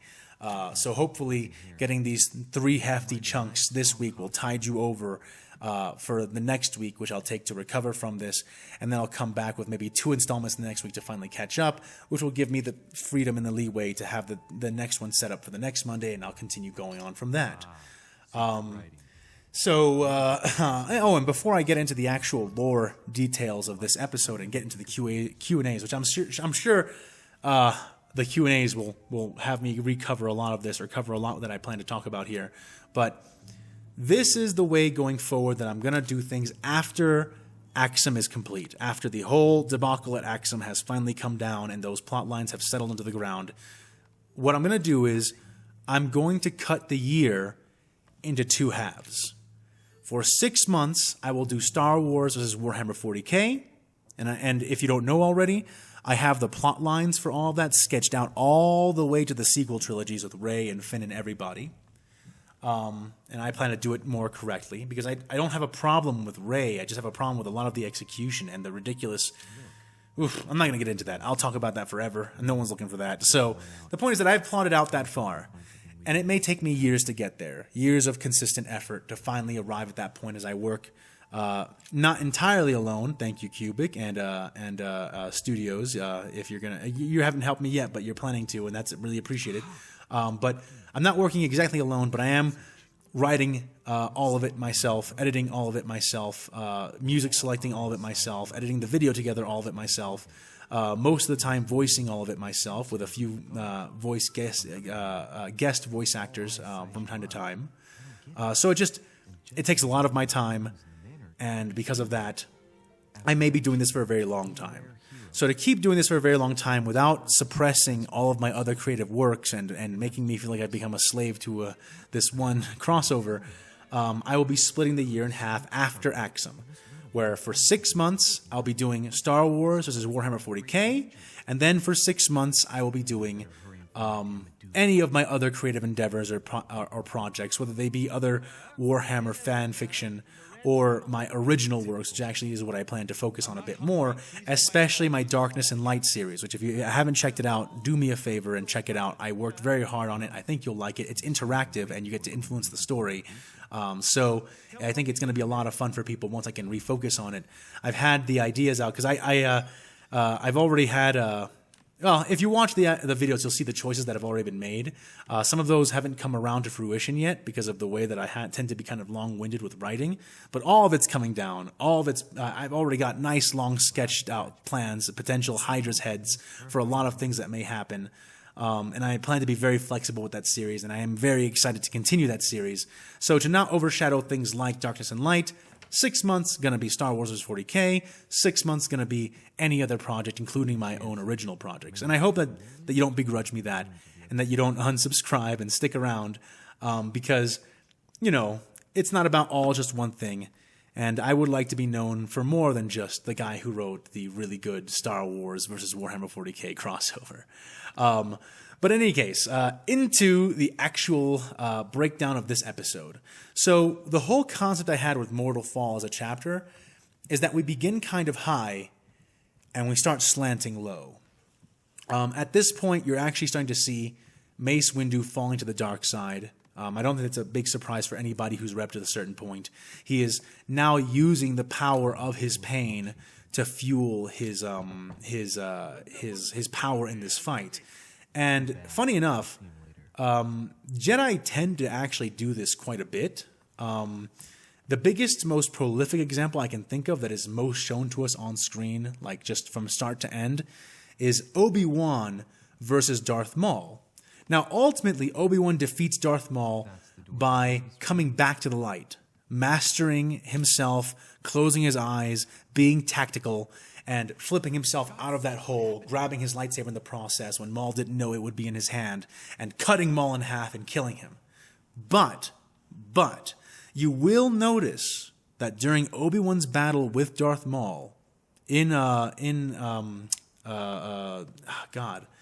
I'm brain farting on that prequel movie, even though it's the Phantom Menace. How could I possibly brain fart on that movie? In the Phantom Menace, when Obi-Wan watches Qui-Gon Jinn receive his mortal injury, he, what does he do? He screams, "No!" And then the shield comes down and he runs in and he fucking rushes Maul. And look, if you think for even a second that Obi-Wan is not channeling the dark side at that moment, then you're not paying attention. He is letting his emotions fuel him, his rage, his hate, his sorrow at seeing his master being struck down, and his desire to get vengeance for him. And you know what? It catches Maul off guard. And you know what? It almost defeats him. Maul is put on the defensive, his lightsaber is cut in half, he's made to run away and withdraw so that he can get some distance on him and get his countenance back. Ultimately, Maul is able to defeat him dark side versus dark side, but it doesn't stop the fact that that is where Obi-Wan went, and that it actually did power him up. I mean, Obi-Wan fought Maul alone under the influence of the dark side more successfully than they were fighting him together when Obi-Wan and his master were both together fighting Maul at the same exact time. So it's really important to notice that, typically speaking, when it comes to powerful combative abilities, the dark side fucking kicks. The dark side is not bullshitting you or deceiving you when it tells you it will give you more power in this moment for embracing these emotions. And Mace Windu is actually pretty susceptible to this. We see several moments in the comics where Mace Windu trends along this edge, especially when other Jedi are disagreeing with him. Mace Windu isn't evil, but he's a little bit tyrannical, and he's also sort of lost the plot on what the Jedi are supposed to be about. Mace Windu is in it for the Republic. Mace Windu is in it for the Jedi Order as an organization. The Jedi philosophies take second place to in Mace Windu's mind when it takes to the practicality of benefiting these two organizations as much as he possibly can. And this is a part of the reason why he's actually so popular in the Republic, at least prior to the fall of the Jedi. And you're seeing that more and more, but it's not just that Mace Windu has been pushed to the edge. And it's not just that he's being made to choose between, okay, retreat die, or embrace the dark side. It's also this. Mace Windu has been using Vapad tremendously throughout this fight. Safran's darkness has flowed through him. In fact, don't forget that Mace Windu saw some of Safran's memories, that he was actually, this is how much of Safran has flowed through him. And Safran, to remind you, he may be a librarian, but he's not a part of the Skywatch. Safran is a part of the Crimson Razors, and the Crimson Razors are a brutal, brutal chapter that takes much of its leading and hints off of the Black Templars. They are brutal, very brutal, even beyond what the galaxy might demand of them, as was shown in that scene where Safran was made to kill all of the other children that had failed the trial in order for himself to ascend and become an angel of death. So Mace Windu has been absorbing the dark side for a while now. And not only that, but people forget that Depa Billaba was Mace Windu's Padawan. He trained her when she was a child. Her using Vapad and ultimately falling to the dark sway of that power is his fault, his responsibility.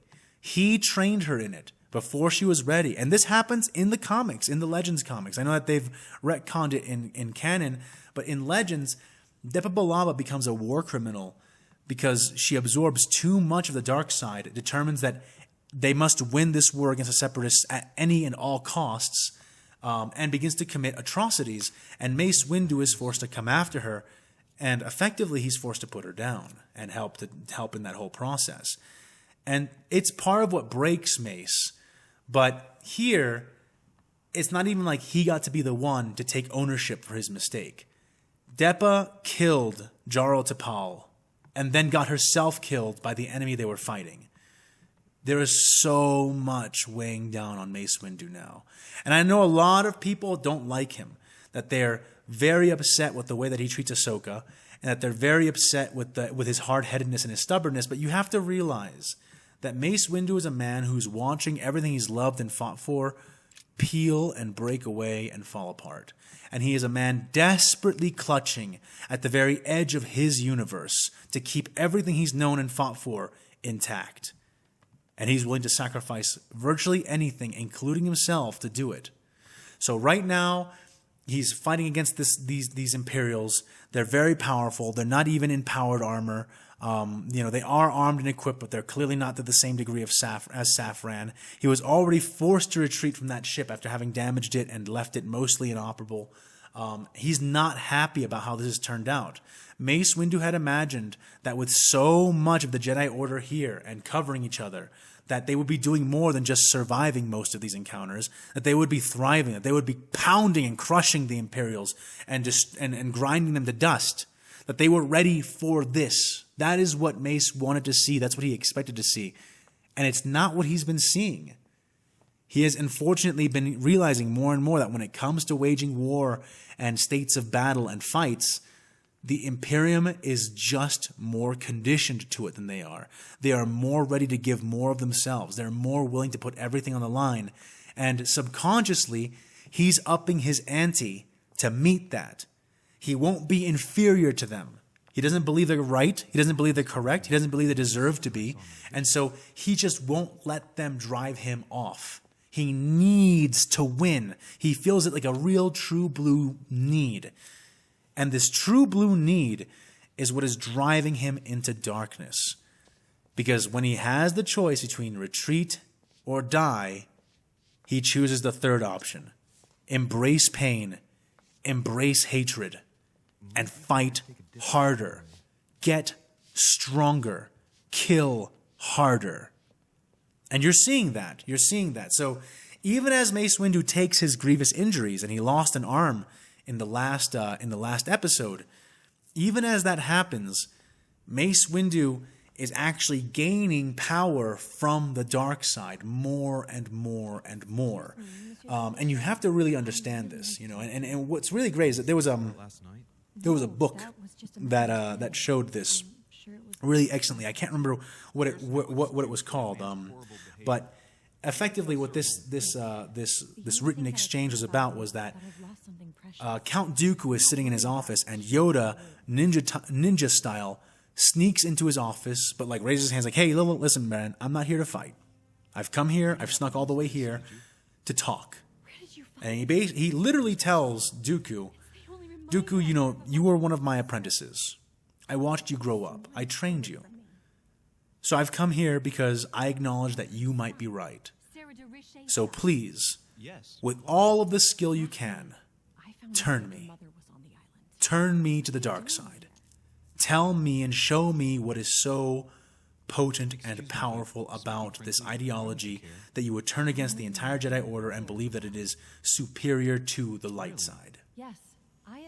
And so they go back and forth, you know, with Dooku trying to convince Yoda to embrace the dark side and what its merits are and everything. And there is a, you know, it's funny because a Chaos Sorcerer could have done this one, but one of the cruxes of Yoda's point is that he's like, okay, well, you know, what can I get from this? And Dooku's like, you can have power. And Yoda's like, I have power. Yoda has power. And of course Yoda has power. Yoda, even in that moment, is more powerful than Dooku. So Dooku's like, okay, well, it can give you wealth. He's like, I have no need for wealth. I have all the wealth I could possibly need. And I have armies of battleships and soldiers at my command. I have no need for greater authority. And so he's like, well, what do you want, Yoda? What do you want? And Yoda tells him, I want a rose. There must be some kind of mistake. Produce for me a rose. And Dooku gets very upset. He goes back and forth. He's like, want something else, Yoda. Want something else. Because I can't give you that with the dark side. Well, what happens is that at a certain point, at the heat of this discussion, Yoda kind of goes silent for a moment. And a shadow goes over him. And for a moment, Dooku is able to see what would happen if Yoda turned to the dark side. And Yoda looks up at him with red eyes and he says, I want my rose. And it takes Dooku aback. And in that moment, Dooku expresses in his mind that this is a mistake. He shouldn't be trying to turn Yoda to the dark side. Because if he succeeds, Yoda will be more powerful than not only him, but Darth Sidious as well. Because Yoda will actually gain incarnate battle power by doing so, and it will make him unstoppable. And that's actually the way it's supposed to be. That when the Jedi do actually defeat the Sith in straight combat, it's more often the case that they allow the Sith to defeat themselves, to become overcome with their emotions, arrogant in their power, and then they create an opening through which even a blaster bolt might sail and kill them. And that's how the Jedi persevere, by outlasting the Sith. And that's also why the Sith tend to destroy themselves and each other. But in that moment, it's revealed, Yoda, who's already so powerful, he's the only man in the galaxy right now who could actually fight face-to-face with Darth Sidious and have a chance of winning. He could win. He could kill Sidious, dominate the galaxy, if he turned to the dark side. And that is revealed under no uncertain terms to Dooku in that brief moment where Yoda actually allows the dark side to flow entirely through him before he brings himself back. To show Dooku, and of course on Yoda's side, he does this in large part to show Dooku that you can come back, that you can step into darkness and step back into light. It ultimately doesn't work. Dooku isn't redeemed. But in that moment, it shows us, the readers, that in actual incarnate physical power, the dark side does tend to be superior.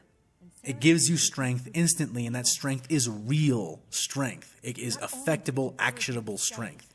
So then you take that concept, same concept, and you apply it to Mace Windu, and what do you get? You get a guy who can fight with Warhammer 40k characters. Because if he embraces the dark side, then suddenly he can contend with Sidious. And we see that in the movies.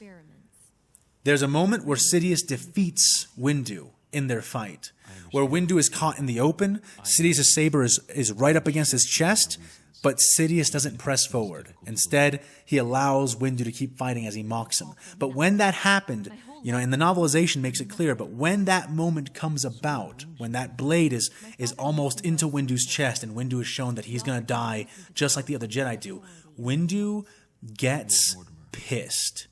And he stops just doing Vapad. He also begins to invoke his own darkness. And what does he do? He defeats Darth Sidious. And he does so pretty easily, like without a lot of injury. You see what I'm saying?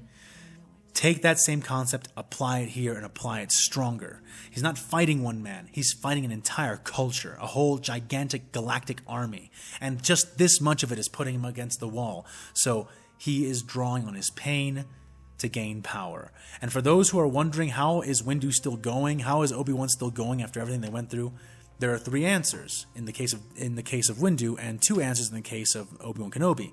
The answers are Jedi healing, which the Imperium does not have general access to, Bacta, which the Imperium does not have access to, and, in the case of Windu, the dark side, which is empowering him in a way that typically you can't find in the Warhammer 40k universe, because if you quote-unquote fall to the dark side and begin drawing that power into yourself to empower yourself during a moment like this, you will likely invite chaos immediately. Very likely, because you have to be a psyker to do it. And you won't last very long. It'll either burn you out through sheer intensity, or what is more likely is you'll become possessed and become a portal for demons.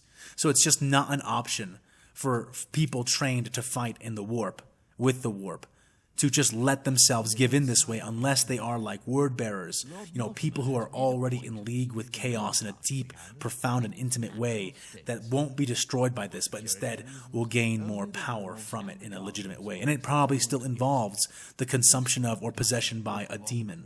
So, it's a thing that the Warhammer 40k people don't actually have the benefit of doing, because their dark side is too actually sentient, too vicious, and too willing to immediately turn you into a flesh puppet.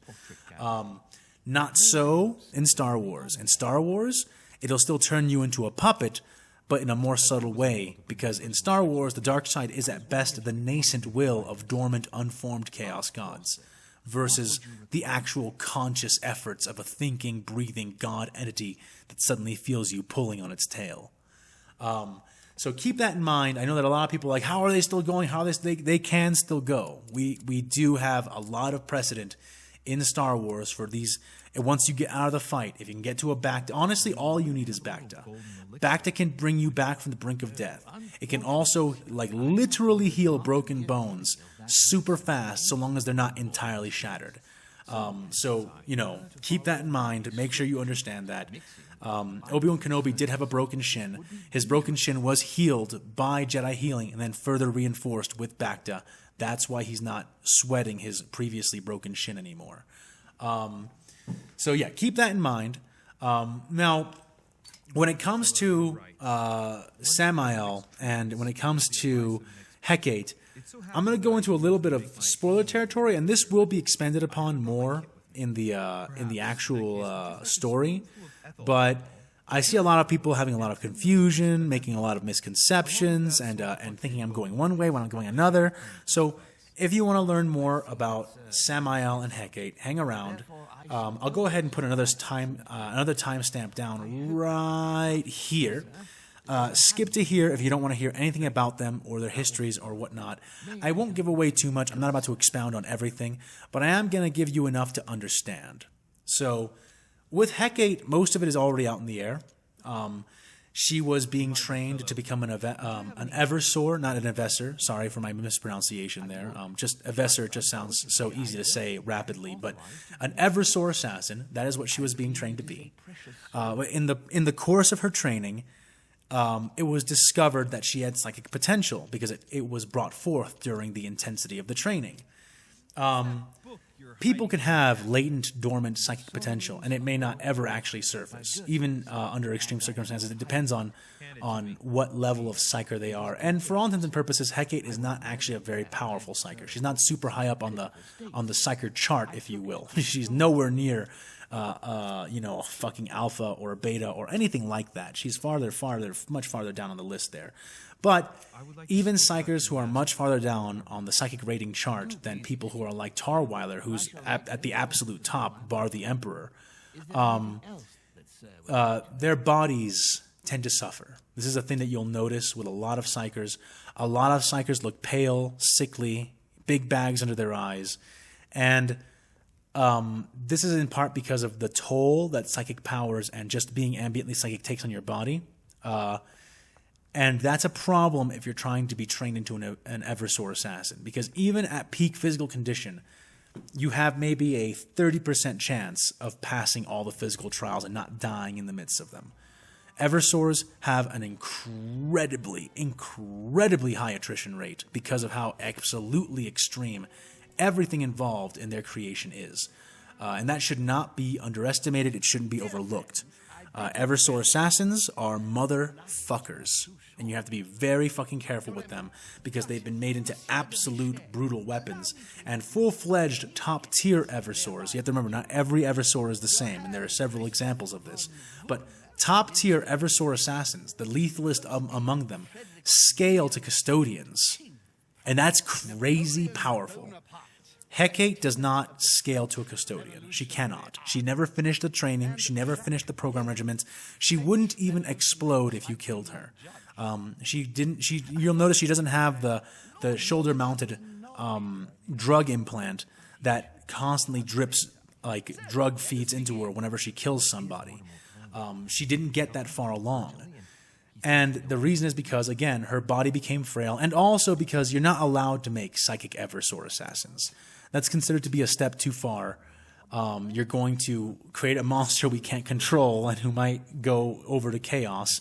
And what's worse than an Eversor assassin? An Eversor assassin who is suddenly possessed by a Cornate demon. For fuck's sake, imagine that. So that's the point behind Hecate. She's that way. There's also much more behind her history. She was not supposed to be trained to be an Eversor assassin. There's a whole situation in which she was brought into the temple, and she was actually brought into the temple to test somebody else and to be killed, and it just did not work out that way, and that will be covered in a later story. But that's more or less what's going on with Hecate. Also, realize that Hecate is not in her Evessor gear. They were doing a covert mission. She's been on the planet for weeks and weeks without actually going hostile on anybody and just following Wyler around as he hunts down the Gene Stealer cults.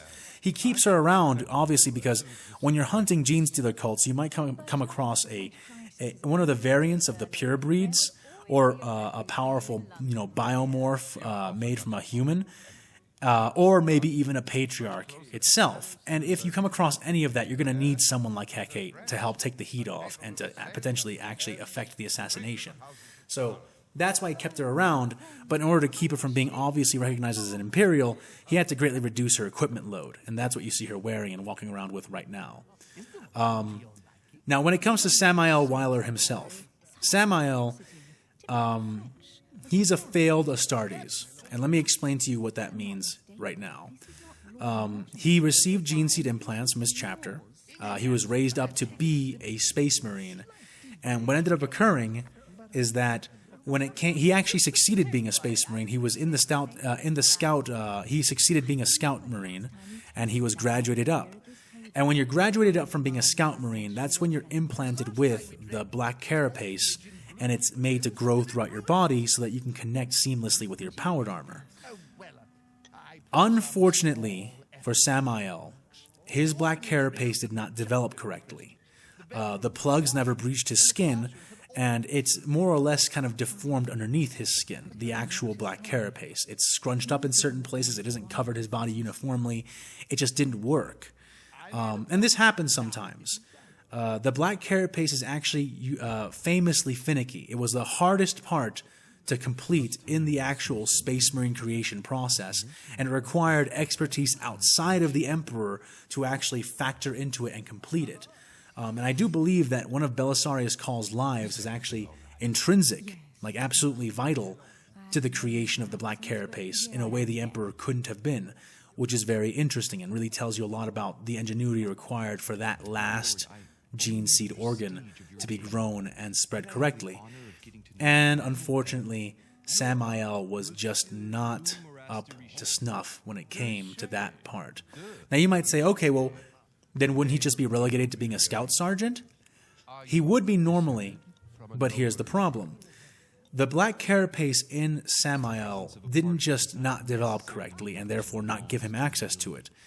It fucked him up.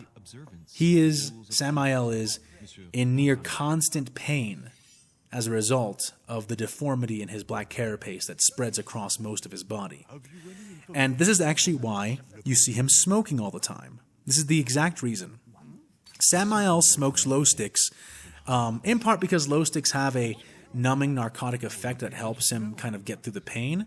But more than that, he has also hypnotized himself. Samael is really big into mimetic cures and treatments, and this is part of what he applied to Hecate. This is why Hecate is addicted to sugar.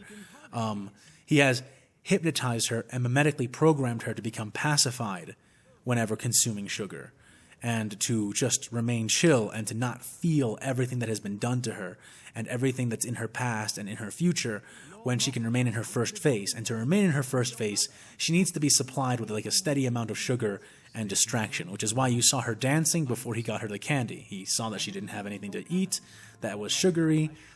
He knew that her first phase would eventually slip if they didn't get her some, so he sent her to go dance in the rave and to distract herself until he could go find some sugar to reinforce this mimetic hypnotic program that he's put into her.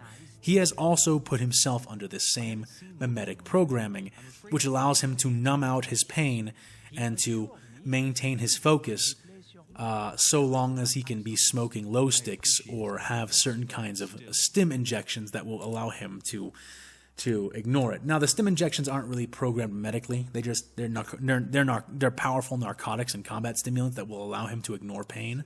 The low sticks are highly available, very easy to have. He can chew it, he can smoke it, and the taste of it and the sensation of it reinforces the mimetic program that enables him to mitigate and entirely block out the literal agony that he is constantly under all of the time.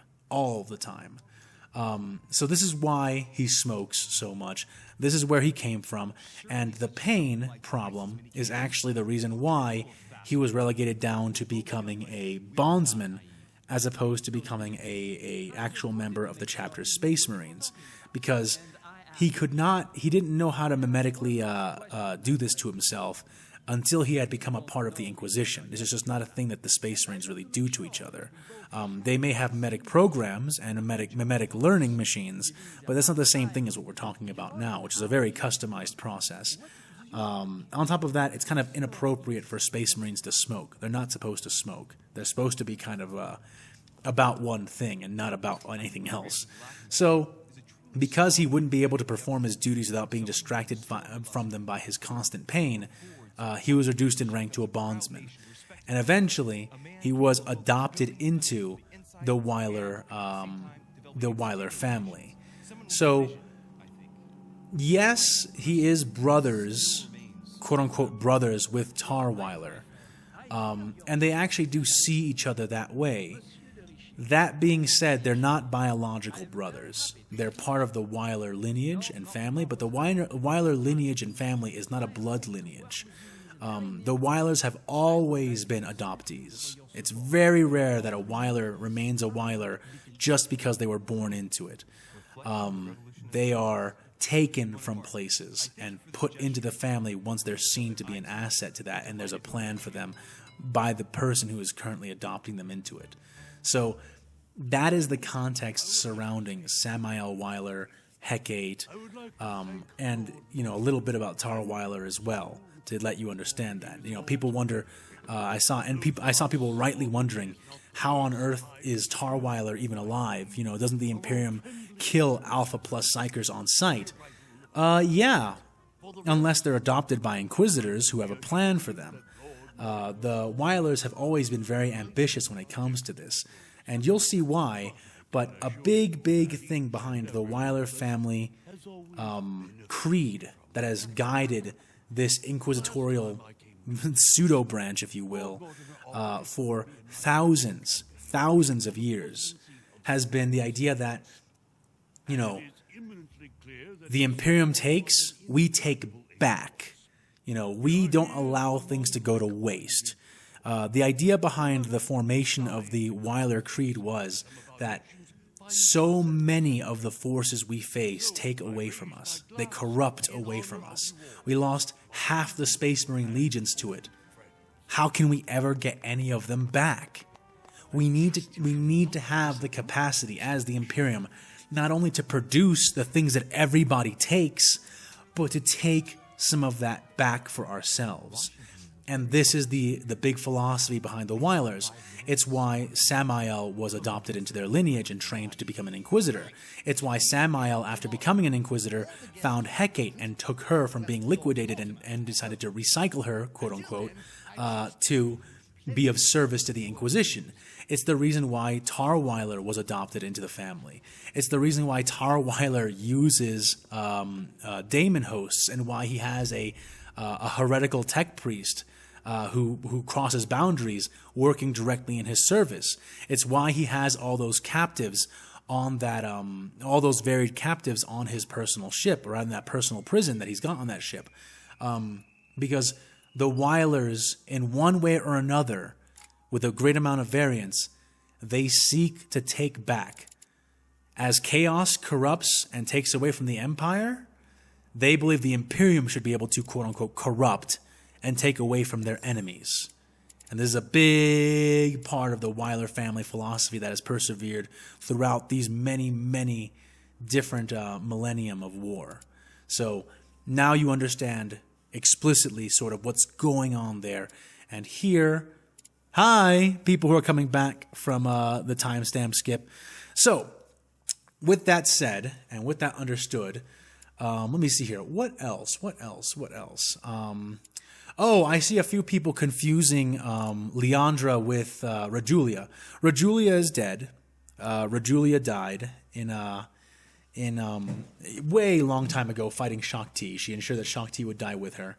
Leandra is actually a much better fighter than Rajulia. Leandra was directly raised by Ishtara Ordain and adopted into her family. And again, Ishtara largely adopts. She actually has had a child. Ishtara has a male child who is now being taken care of in a different organization. But that child doesn't know that he is the offspring of Ishtara Ordain by design, I should say. So that person exists. He's up and walking around. You've actually seen him before. I'll reintroduce him a little later as well. But he's now a member of an entirely different organization, and he has no idea what his parentage is. Ishtara's quote-unquote daughters are all adopted, and they're all adopted from worlds where the population was devastated and they were orphaned by orcs or Dark Eldar or Tyranids or what have you, and she took them in and raised them up. And all of the children that Ishtara raises up either become extremely powerful fighters and lethal warriors of the of her order of Sisters of Battle, or they die in the process. It is an unfortunate thing, but a thing they definitely accept as being part of living in the Imperium.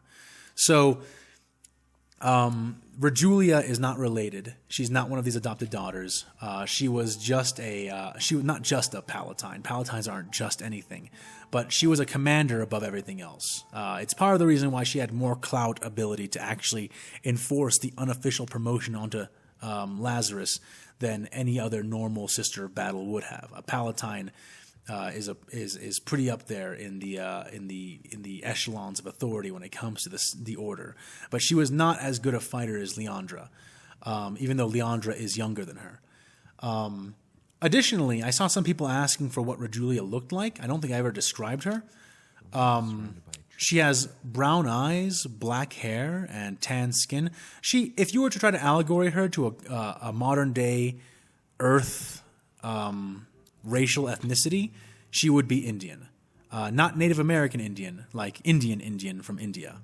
Her name kind of hints at that. Rajulia is an Indian name. And yeah, that's what she looks like. But she's gone now, unfortunately. Rajulia is no longer present with us. The person you saw fighting Obi-Wan Kenobi was Leandra. And as for Leandra, I think that I have a description of her in the book. If not, there will be a description re-illustrated of her. I give you Rajulia's description because you'll never see her again. She is exploded. Yeah, Leandra is pretty good. And some people were asking, why is she removing her armor? And, skin-tight suit? Okay, listen, okay? I'm being fucking serious right now. The Sisters of Battle do wear tight suits underneath their battle armor, because obviously you would have to. What, you're going to have wrinkles and rumples under that stuff as you're moving around and fighting in battle and having it rub against your skin? No, obviously you're wearing she's not wearing black carapace or connectors or anything like that, obviously, but she is wearing an undersuit, and the undersuit is relatively tight on her body. That's not supposed to be an overt sexualization of her. It's just how they're dressed. And on top of that, the reason she removed her armor is because her armor is torn up.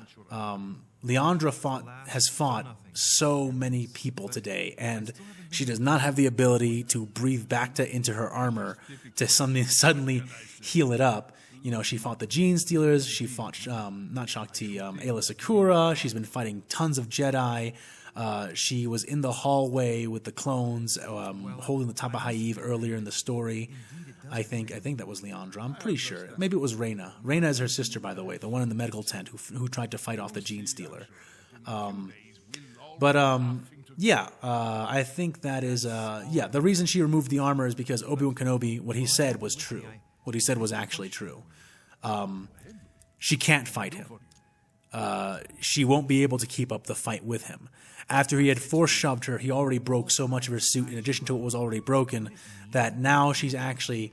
Like, maybe it would have been helpful for her to have that if her ceramite armor could actually repel the lightsaber. But it can't. And if armor can't protect you from the weapon you're facing, then you're actually better off fighting without it, because you lose a lot of your mobility, especially when it's broken armor that is fighting against you with a great amount of weight.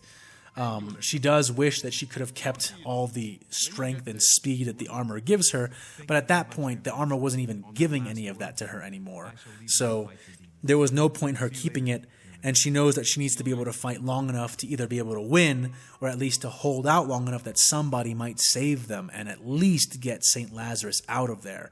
So to that end, she removed her armor and is now fighting Obi-Wan outside of it in order to last longer. Don't underestimate her. She may not be a Force sensitive, but not only is the Emperor with her, she is an absolutely lethal natural combatant. She may not have good odds against Obi-Wan, especially if he were at full strength, but luckily, thanks to St. Lazarus, he has a pretty nasty wound that is going to help even out the odds between them. I saw at least one person say, how on earth did St. Lazarus land a strike on Obi-Wan Kenobi when Hecate, the goddamn borderline Eversor assassin, couldn't actually succeed it and do the same thing? And the answer is pretty simple. Obi-Wan Kenobi is tired. He's getting more and more tired. In fact, if he were fighting Hecate again today, he would be doing not today, like this moment, because it was still today that he was fighting her. He would be doing much worse now. And a big part of the reason he'd be doing much worse now is because in order to get away from her lethal strike, he very technically, he lost his fight with Hecate, if you were to consider who gets the final blow on who and what would have happened. She was about to kill him. She was about to kill Obi-Wan Kenobi. She was about to have overcome his defenses thanks to having surprised him and gotten him to stagger even once and to open up a single opening, which was enough for her to get through. He did not have the high ground. She had the high ground in this instance, and it was about to result in his death. And to survive it, what did he do? He pulled a grenade that was arcing over them out of its arc and into the path of both of them, and had it explode incredibly close to them. He even has pieces of shrapnel in his body right now, though he avoided the worst of it by spinning intentionally away from it. But even if he had avoided every piece of shrapnel, and he didn't have bits of metal in his body at the moment that we're talking right now, he would still have been tremendously weakened because of the shockwave. And actually, Obi-Wan right now is like covered in bruises, not from actually getting punched or hit, but from having been subject to two large concussive explosive waves, and what it does to his skin and flesh once it passes through him. So Obi-Wan Kenobi is not at top form right now, not in any way. He's also incredibly tired. And finally, the big reason why his normally pretty apt precognition, though it is flagging now that he's so exhausted, but the reason his precognition didn't warn him about St. Lazarus is because St. Lazarus is not using a las gun. His actual legitimate empirical threat level is lower because of that. If he had actually been trying to fire with a more lethal weapon, it would have triggered more in the Force. So that's reason one. Reason two is St. Lazarus has lost his arm, his leg, and half his face and has had them roboticized. This actually makes him harder to sense. He has less presence in the Force for Obi-Wan's Force radar to pick up. And so that also greatly reduced his ability to react in time to Lazarus charging at him and tackling him. And finally, Lazarus was able to actually move with a considerable amount more speed than he would have, because he decided to just take it on the chin, flex his freshly applied augmentations, and throw himself with all the strength they had into Obi-Wan as he was charging. And he was able to intercept him and knock him out of the way. Without those robotic limbs, and without his reduced presence in the warp, and without Obi-Wan Kenobi being incredibly fatigued and injured already, that he wouldn't have been able to do that. It had to be a combination of all those factors, plus the fact that Obi-Wan Kenobi was focusing on the legitimate threat that was Leandra after he had been battling her. Like I said prior to the cutting away from them the first time they were introduced, while Leandra doesn't fight the same way Hecate does, she is still an incredibly dangerous, vicious fighter with a whole lot of bloodthirst that will take every opportunity to kill Obi-Wan, and he had been dealing with that up to that moment. So very distracted and all the other factors, and that's why St. Lazarus was able to sink his blade into him. Lazarus now has lost his mechanical arm and his mechanical leg. He is more or less laying helplessly. He has just two limbs on the same side of his body. He can't even do the whole like cross crutch thing where you have a crutch under one arm, the arm you have left, and it lets you make up for the leg. They're on the same side. He's kind of out of combat until they can replace those limbs. Which if a tech priest comes along, they might be able to fix him up nice and quick depending on what equipment they have on him, but there aren't a lot of tech priests actually out on the wall at this point, so they're going to have to get him back to the Basilica before that becomes possible, and it's not even guaranteed he'll be able to make it back. So that's sort of what's going on with that, and with that, I think I've covered just about everything I mentioned in the episode breakdown. Oh, yes. I noticed that somebody had took a little issue with me calling, having Hecate say the word elf. Yeah, because Samael told her to initiate a combat a doctrine that he calls Warlock Prime, which you may infer that it's meant to take down Eldari warlocks, who are actually extremely analogous to Jedi in the way they fight. She's insulting Eldar.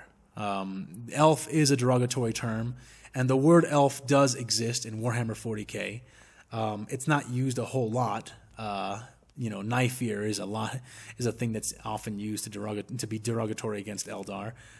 But elf definitely exists. Legends of elves still definitely exist. The entire history of the Earth still exists, even though it's scattered and chopped up. The vernacular has been passed up, and yeah, there is a word for elf, and it is used as a derogatory term for Eldar, in large part because when Hecate says it, she's saying it more in the sense of something like Santa's elves versus like Lord of the Rings elves. It's a way of calling them small and petty, as opposed to like referring to them as like Warhammer fantasy elves. But yes, the word elf does exist. It is used as a derogatory term very rarely, but still occasionally against the Eldar. And it is still very much a part of the Imperial vernacular. What else? Yeah, I think that's all that comes to mind right now. I'm going to go ahead and drop into the Q&As now. But before I drop into the Q&As, let me just give a brief State of the Writer address. I know I already kind of covered this, but I'll go ahead and cover it one more time. No episode next week. You're getting one more episode this week, and you got 2 episodes in one yesterday, if this releases when I think it should release, this After Talk. But you are not going to find any episode next week because I am kind of pooped, and I need a moment to recover and get ready for the next week after that, and also to do a few things to support myself and live.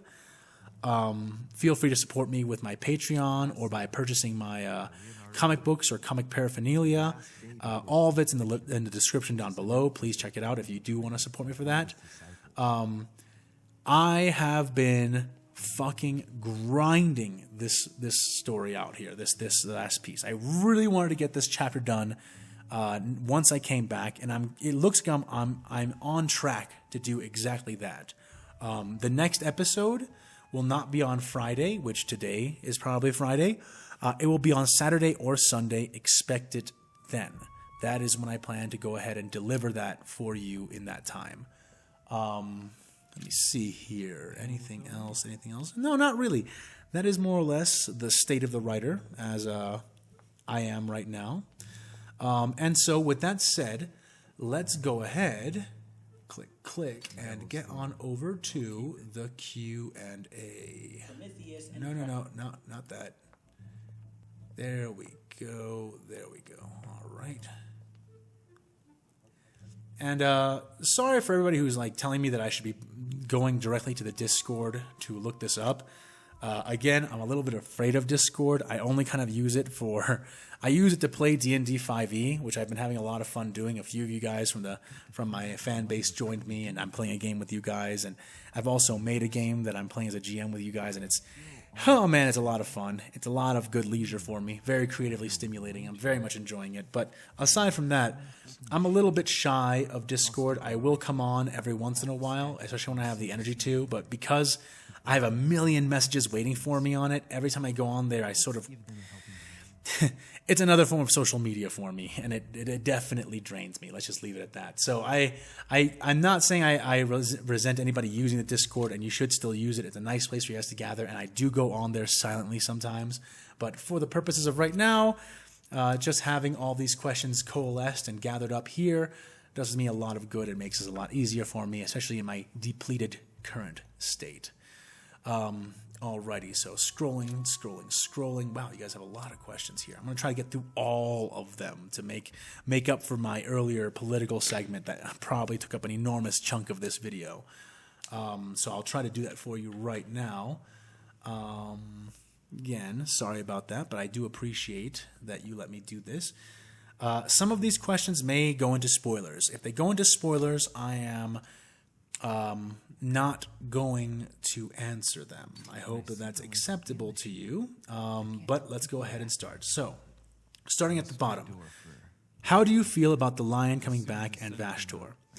I don't know how I feel about the Lion coming back yet. I'm going to have to wait to see how they execute that in the lore. I think that's a reasonable thing to say. It could be very good, it could be very bad. As for Vashtor is a very interesting daemon to me.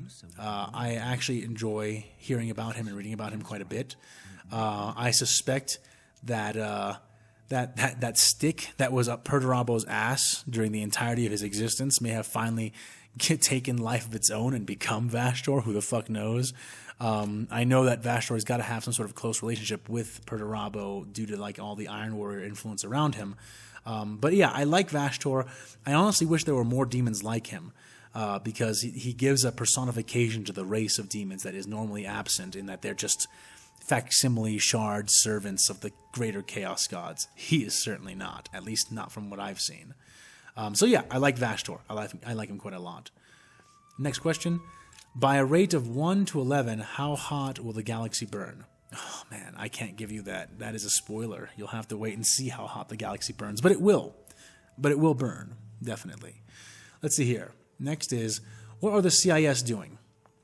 When you say the CIS, who do you mean?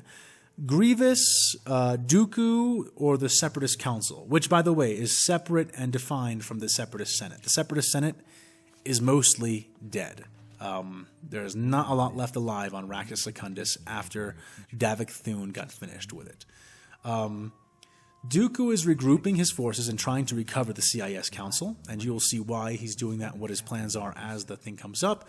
Grievous is collecting his own forces and preparing for his own kinds of ambitions and endeavors, which includes gathering certain droid forces, but it also includes going to other places and getting other factions that are disenfranchised by the Clone Wars to potentially join up with him or lend him support, and you'll see what form that takes when it comes around. Next questions. It looks like we got 4 in a row for one comment. Let's see here. Is the Republic going to make their own super soldiers similar to Halo Spartan 2s? The Republic will try to make counters to Space Marines. But the form that takes, I can't really embellish on without giving you spoilers. But yeah, they're going to try to up their ante and to somehow match these incredibly durable super soldiers that are already dealing with. Are the Jedi going to get a power boost to be able to take on librarians one-on-one? The Jedi are going to get a kind of power boost in that they are going to start... the Ruusan Reformations are going to die the instant that Axum is over. The Ruusan Reformations are out the window. I don't think that's a huge spoiler to anybody. The Ruusan Reformations are what keep the Jedi from using specialized weapons. It's what keeps them from wearing armor. It's what keeps them from mobilizing in certain kinds of military doctrines. The Ruusan Reformations are going away, and just from that alone, the Jedi are going to get more combat effective. But there are also going to be a few other developments, but those developments I can't really give away without giving away, what they are in the moment, and I think that you will definitely want to encounter them as the story brings them up, so I can't go too much into that.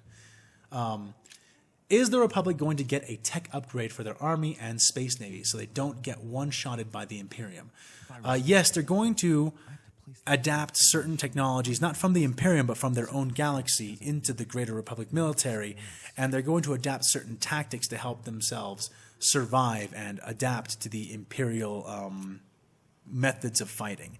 Dr. Sheena plans to be a big part of that, and you'll see how far she gets with that, if she gets far with it at all.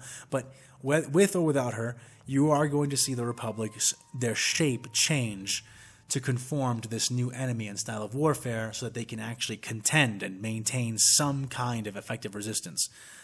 Currently, their only solution to the Imperial Navy is to outnumber them by a lot, because otherwise they're simply inferior in basically every other way aside from their capacity with hyperspace travel.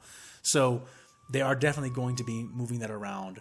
And ideally, they will either not be one-shotted by the Imperium, or they will make one-shots less effective in the grand scheme of their strategic design, and you will have to wait to see how that takes form. How is Palpatine's empire going to last if he kills all the Jedi without his own Darksiders going to chaos? Palpatine still plans to be emperor and still plans to be rid of all the Jedi, but contrary to popular belief, he does not plan to launch Order 66 anytime soon. He needs to guarantee some kind of victory over the Imperium in a way that will last before he's able to divest himself of most of his generals and his greater special forces and metaphysical fighters. So you'll have to wait to see what he does to catch things up on that. But when you say his own Darksiders is going to chaos, the Chaos Gods aren't here. They're not in this universe. So he doesn't have to worry about, that sort of thing happening. There is something happening, which was hinted when you saw 65 beginning to mutate. But that was not the direct result of a Chaos God. That is the direct result of a different kind of potentially godlike entity that already exists in the Star Wars canon within the Force. And the Vortex Grenade breached reality hard enough that there was able to be a more direct connection between this entity and 65, which enabled him to begin to mutate, as well as to spread the frenzy to the other clones. But that's all, and you can suss out which entity that is. Some of you might know, some of you might not. There's a few options it could be, so it's going to be fun to watch you guys guess until the reveal comes. Let's see here. Next question. Do you consider the events of the Old Republic games canon to your story? Yes, I do. I don't necessarily agree with all of Krea's philosophy, but I agree that she had that philosophy, that she did live and did that Revan lived, that Revan's history went on. I won't be taking SWOTOR into account as much because I'm not as familiar with it, and because MMOs have a way of cheapening their own lore by turning every single person within their lore into a raid battle or a boss fight. So less there, more with KOTOR, but yes, absolutely. Since this story has been out for a while, new lore has been revealed for both Star Wars and 40K. Do you plan on using new lore for future episodes? Not really. I mean, the 40K Imperium has been separated, like the Zectec sector and their forces have been separated from the rest of the 40K Imperium. So the Lion's coming back and Vashtor is running amok with the Arcs of Omen, but they don't know any of that. They have no way of knowing any of that. And even if they knew about it, they have no way of influencing it. So that's not really going to come into play in a big way. As for the new Star Wars canon, I guess I'll eventually... You know, I'm gonna square with you guys, and I know I've said this in other places, and I'll say it again here. I haven't watched any Star Wars properties since the Book of Boba Fett. The Book of Boba Fett devastated me. It devastated me. It was so bad. So I haven't been able to come back. I've watched, I think, the first 2 or 3 episodes of Andor because one of my friends kind of sat me down and forced me to, and Andor looks great. But Andor... It does look great. It does look great. But what I saw of Andor in 3 episodes, Andor is not as good as the Book of Boba Fett was bad, and that's a problem because it hasn't brought me back to Star Wars yet.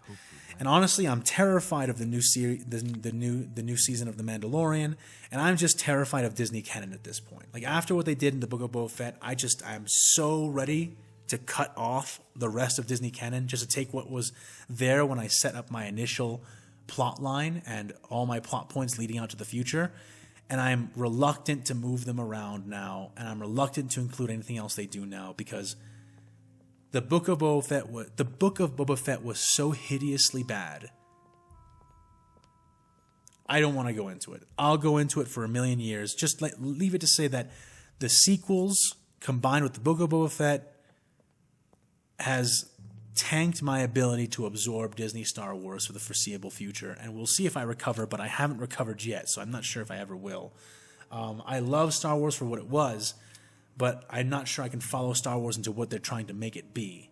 And we'll find out, I guess. You know, I'm not going to be here sitting absolutes. I ain't part of the Sith, but you know, Dave Filoni was the chosen one, and he was a producer in the Book of Boba Fett, and he didn't prevent that catastrophe. And now they basically ruined the character of Boba Fett, and I don't know what can be done about it.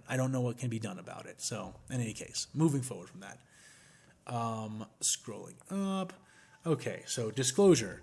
This guy's opening with the word disclosure, not cut up, so this may be irrelevant. Okay. Have you ever played the Episode 3 video game? I've always wanted to see some of the enemies like Blaze Troopers and Clone Assassins in other media. I did play that game. It was actually surprisingly good. I remember it very keenly.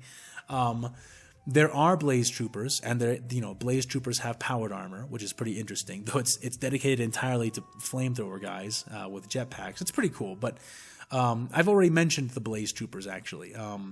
Back when Rex and the clones were fighting against the Mechanicus on board Trench's flagship, one of the clones turns to Rex and says, I'd strangle a Jedi for a few Blaze Troopers right now.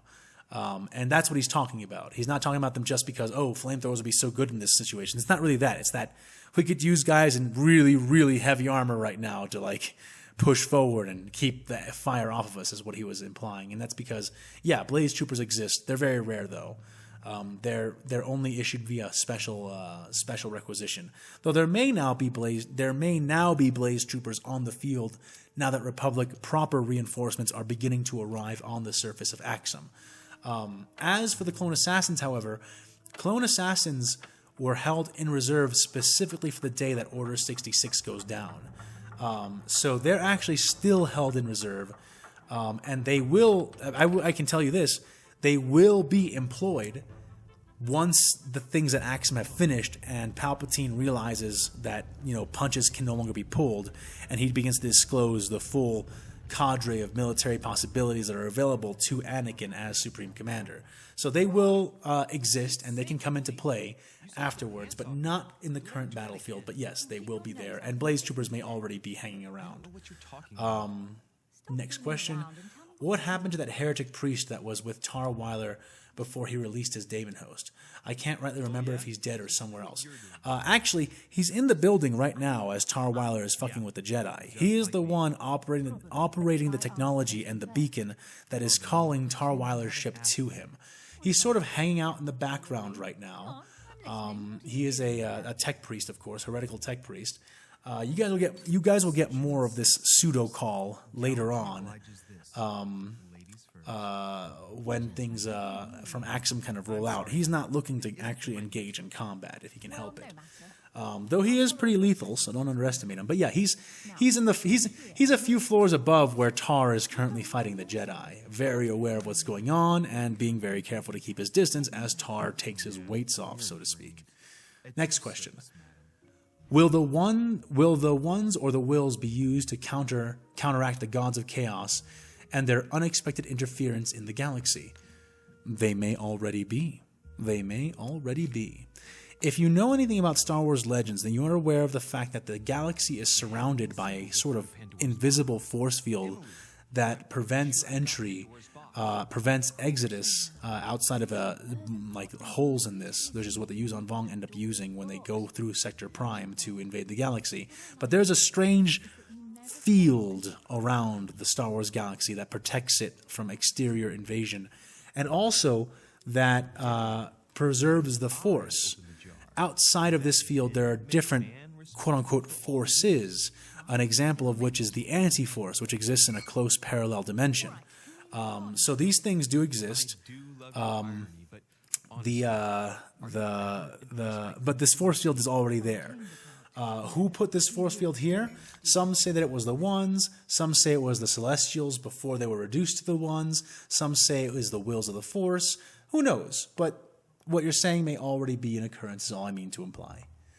Let's go to the next one. Sorry if this comes off as a bit late, but have you watched Hunter the Parenting yet? And if so, what are your thoughts on it and the World of Darkness setting in general? Hunter the Parenting is hilarious, and I love it. I watched the episodes whenever I had the chance to. Alpha Busa's stuff is fucking great. I've never played... Oh, sorry, hold on. Oh, stop it. You're being ridiculous. What do you mean? I was just about to get down on one knee.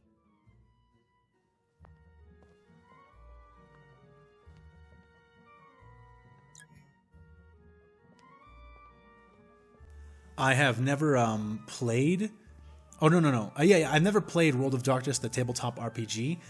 I have played a little bit of Vampire the Masquerade video game, which is actually it's an old game now. It looks very dated, but it's actually very fun to play, and it has a lot of customization and ways of going about things compared to what I thought would be possible for that technology.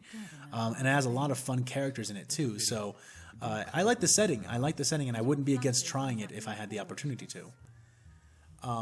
Let's see here.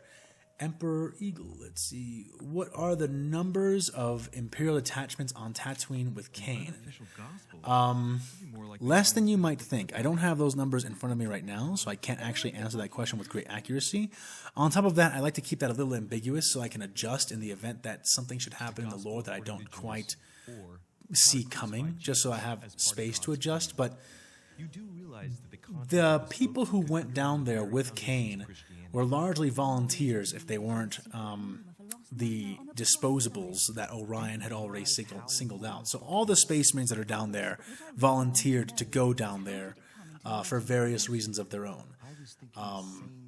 There aren't actually a lot of Imperial Guard, though, down there. It's funny because the actual primary fighting force that's sitting down there right now are the Space Marines that decided to volunteer to come down, because not a lot of the Imperial Guard volunteered to go down. In fact, not a lot of them even knew or have the gumption to suggest that there is an option to volunteer to go down. Those Space Marines were basically all right, Orion, we're not letting this guy, or for various reasons of their own, we're not letting this just go down without us. We're going down there, and you can't technically tell us not to unless you have a really good reason to. And so Orion let them go. So yeah, that's more or less how I have to answer that for now. Let's see here. How do you break writer's block if you ever face it? Or how do you reconcile all the different character objectives throughout your stories? Or how can you keep track of so many events within a story happening within the same time frame?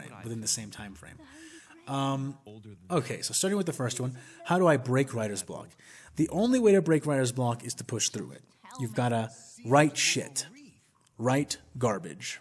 Because when you have writer's block, it's not that you can't write, It's that you feel that you can't write anything good, and unfortunately, at least half the time, you are correct. You cannot currently write anything good. Unfortunately, you still have to write. And the sad part is that as you write shit, you will eventually break through the wall of your writer's block and become inspired again, and the flow will come back to you. But then you have to go back and readdress all the shit you wrote to make sure that it's actually, not shit, and to correct it and to make it nice and good and feel good again.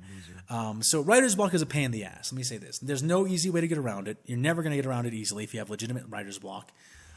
You have to push through it. And then when you push through it, you have to continue forward and then double back to fix what you wrote when you weren't super inspired and were just doing the exercise of pushing through it.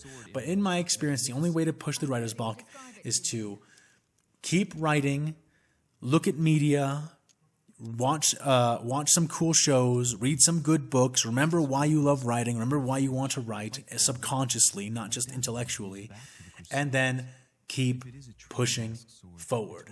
So that's how you do it. How do I reconcile all the different character objectives throughout your story? I don't know how to answer that because I'm not sure that I reconcile them. They all have different drives and motivations, and I'm well aware of all of them.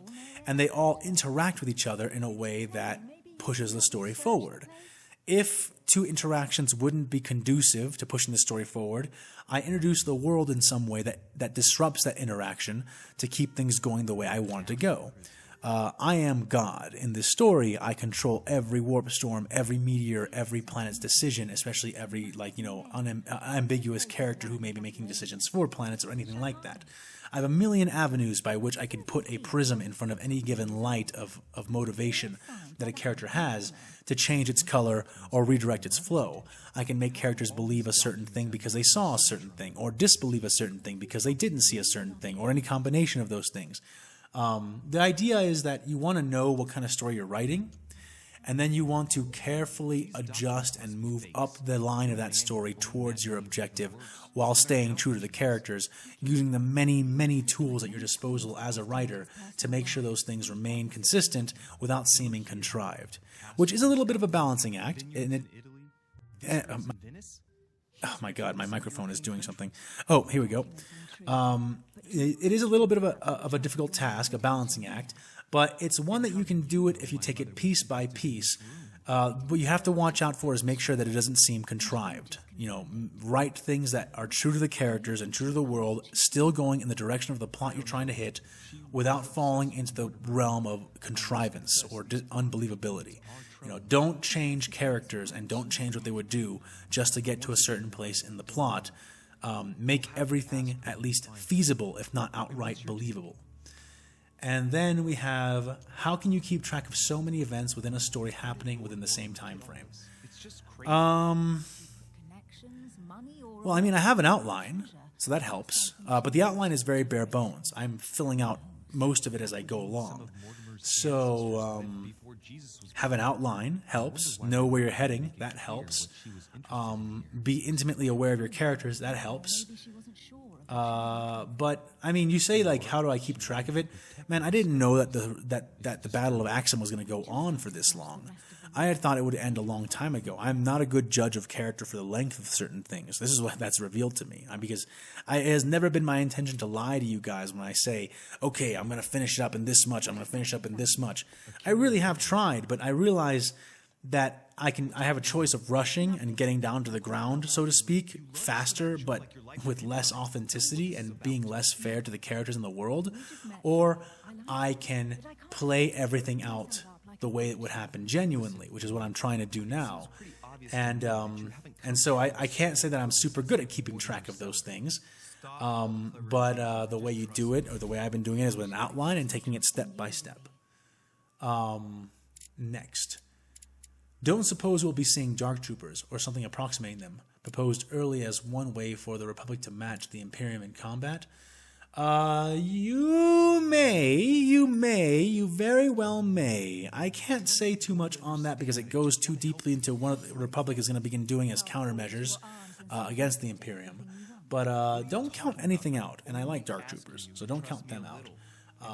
And by Dark Troopers, I assume you don't mean the shadow troopers who use the lightsabers and force powers, but that you're talking about the mechanized stormtroopers and then the fully roboticized stormtroopers who don't even have any people in them. I like them a lot, so yeah. Let's see here. What sources do you use, and how do you go thinking about really deep things like the strategies displayed or the politics you write? Like I already mentioned, I'm not using the news sources like Disney. Ever since the Book of Boba Fett, I've cut off, and Warhammer 40k. It's not that I'm not reading it anymore, just that it's no longer able to interfere or interact with the existing 40k meta and faction that exists in Star Wars. But aside from that, I try to draw from all sources as much as possible while trying to make them not contradict each other, which is a challenge with both Star Wars and 40k because of the way 40k is and because of Star Wars now having Legends and Disney canon. So, yeah, that's how that goes. How do I go about thinking about really deep things like strategies displayed or the politics I write? I consider them. I think about them. I write drafts and drafts. I'll have 3 or 4, maybe 5 different ways a thing can go down according to what I want to happen and how I think it would happen. And I entertain those things. I have a whiteboard that I use sometimes to keep track of certain things more openly.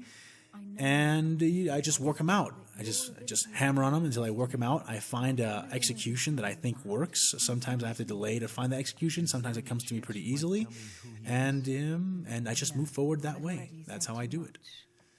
And also, of course, when it comes to things like strategy specifically, history, actual studying of real-world battles, studying of the battles in the lore, in the canon, that helps a lot to understand how those things would go down.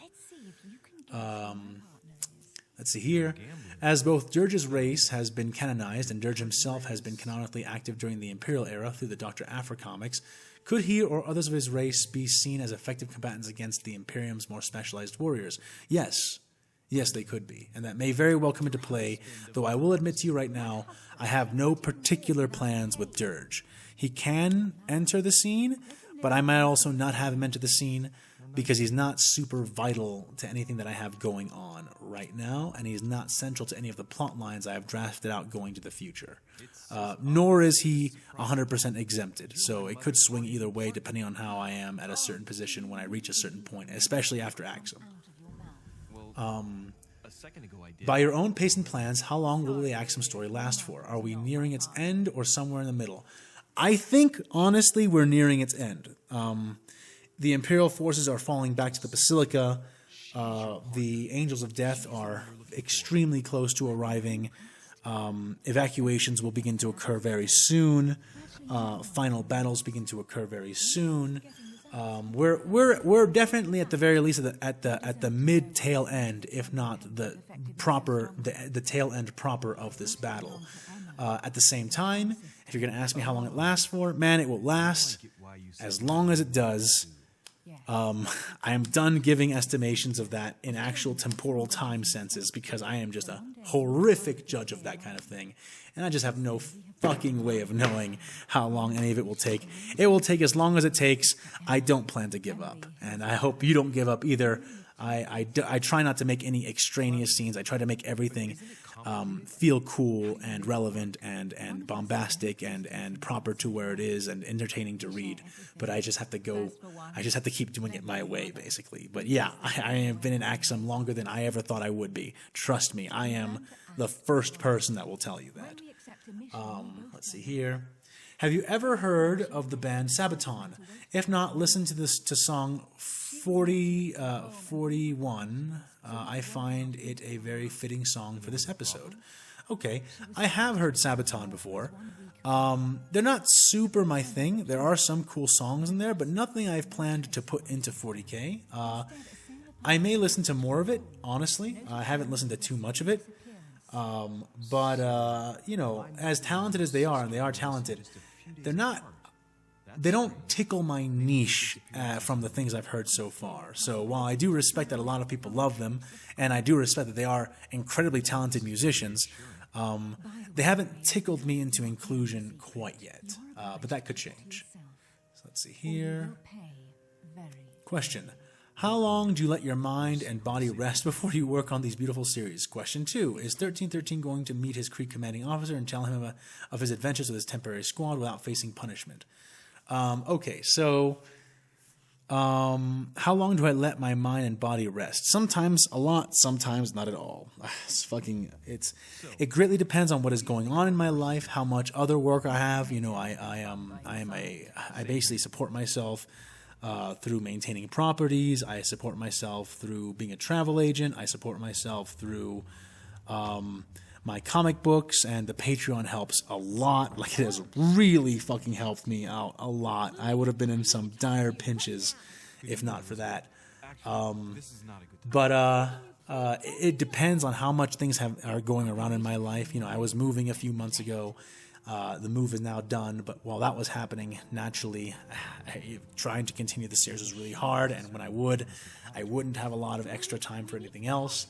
Burnout is real. I've just determined that, sometimes I'm going to burn myself out, sometimes I'm not going to. The key is just to always come back and keep pushing. I could probably balance that a bit better if I were a bit smarter. Unfortunately, I am not. So, question 2, is 1313 going to meet his Krieg commanding officer and tell him about his... No, he's not.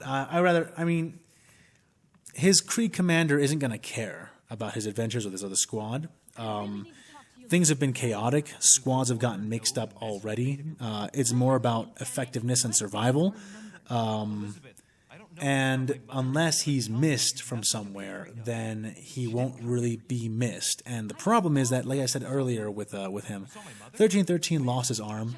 As so far as his commanding officer is concerned, until 1313 gets a mechanical arm replacement and is able to rejoin proper, then he is going to essentially just be considered fodder, and therefore not worth considering very much. So it's like, okay, he's shooting over there, I don't care. Oh, he's shooting over here, I don't care. As long as he's shooting at the enemy, then there's nothing really to question.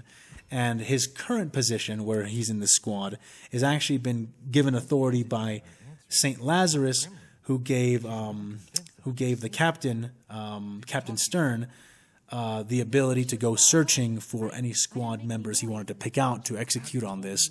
So right now he's fully sanctioned to be here. There wouldn't be a way to punish him outside of a grudge because, well, he's legally here. His commanding officer won't care. He has no reason to care. And 1313 is not like an exceptional Krieger in the eyes of other Kriegers. He's just one of the many. Let's see here. Oh, this looks like a little bit of a... That was a long one. Has Iskander Khan noticed that the warp/force around him is different yet? I would imagine having 11 positively attuned Blackstone rods in him would make that fact blindingly obvious. Pun not intended, but given his blindness only makes him even more reliant on psychic senses, if not even more. But he hasn't said or been shown to have thought anything about it yet, so I have to assume not. If not, why not? Will we get his thoughts on this later? Your blinding allegory is actually quite apt.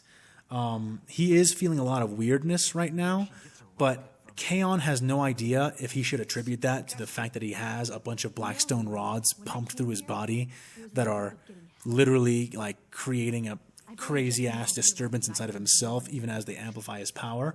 He's not attuned to it yet. He's not accustomed to his condition currently. So all of the weirdness going around him needs to be contemplated before it can actually be recognized as, wait, what is wrong with the warp as opposed to what is wrong with me? And that can only happen once he has a moment to rest and actually absorb and meditate on it. Then it will become much more obvious that what is happening is not a localized event, and is not because Anakin cleared the warp out with this huge exertion, and it's not because the rods are having some sort of repulsory effect to demons around him, or that his natural wards, which are branded into his like literal skeleton, are just continuing to repel them or having a weird effect in conjunction with the rods. Too much weirdness is going on with Kaon right now for him to be able to deduce without meditating and considering where that's originating from. And he has no reason yet to believe that it has to be the warp as opposed to just what's happening with him or what's happening in and around Anakin Skywalker, who is absolutely abnormal. So that's why he hasn't had that. That's why it's not been there. And also he's really busy just trying to escape. Let's see here. I recall the Imperials dropped off on Tatooine were described as being the undesirable, non-essential people of the Zectec refugee population, left behind due to Orion and the rest of Orion and the rest of his new Imperial authority not wanting to waste resources on them. Yet there are at least 2 squads of... Okay, so I think I answered this one already. Caiaphas Cain, he volunteered to go. He knew these people were going, and he volunteered to go with them. The Space Marines volunteered to go as well for their own reasons. I compelling him to try to be as far from the front line as possible.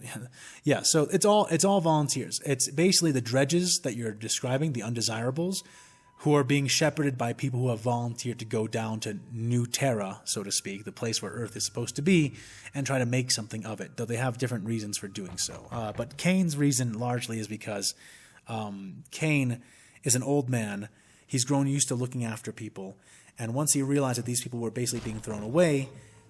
He had a sort of crisis of moral conscience, and even though he won't tell you that that's exactly the reason why he's doing it, and that he's doing it to stay away from the front lines as much as possible, the real reason that Cain has gone down there is to look after these people if it's possible, knowing that he only has so much time left in his life as it is. Speaking of Cain, have any of the Weilers read his autobiography from the Inquisitorial Archive? All of them have. If so, will we ever learn their thoughts on the shocking truth contained within?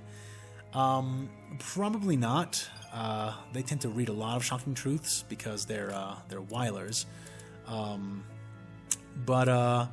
Yeah, they most likely have at least skimmed through it. It's pretty typical reading at this point for a lot of the Inquisition, as described in the first book. You know, the authenticity of all of that, how much has been censored or not censored or altered or embellished by Cain himself, is always a position where the Weilers can take to, or any Inquisitor can take, to be like, well, I believe this more than that, or I believe that more than this. But they have no particular reason to focus on the idea of those texts at this point in time. So let's see here. And remember, there are a lot of inquisitorial texts we don't read that are just as shocking, if not even more shocking. And they go back literally a 10,000 year period, so keep that in mind. Not so much a question, but I genuinely love your narration. Whenever you make a character line sound strained, do you / could you pick up something really heavy to add to it?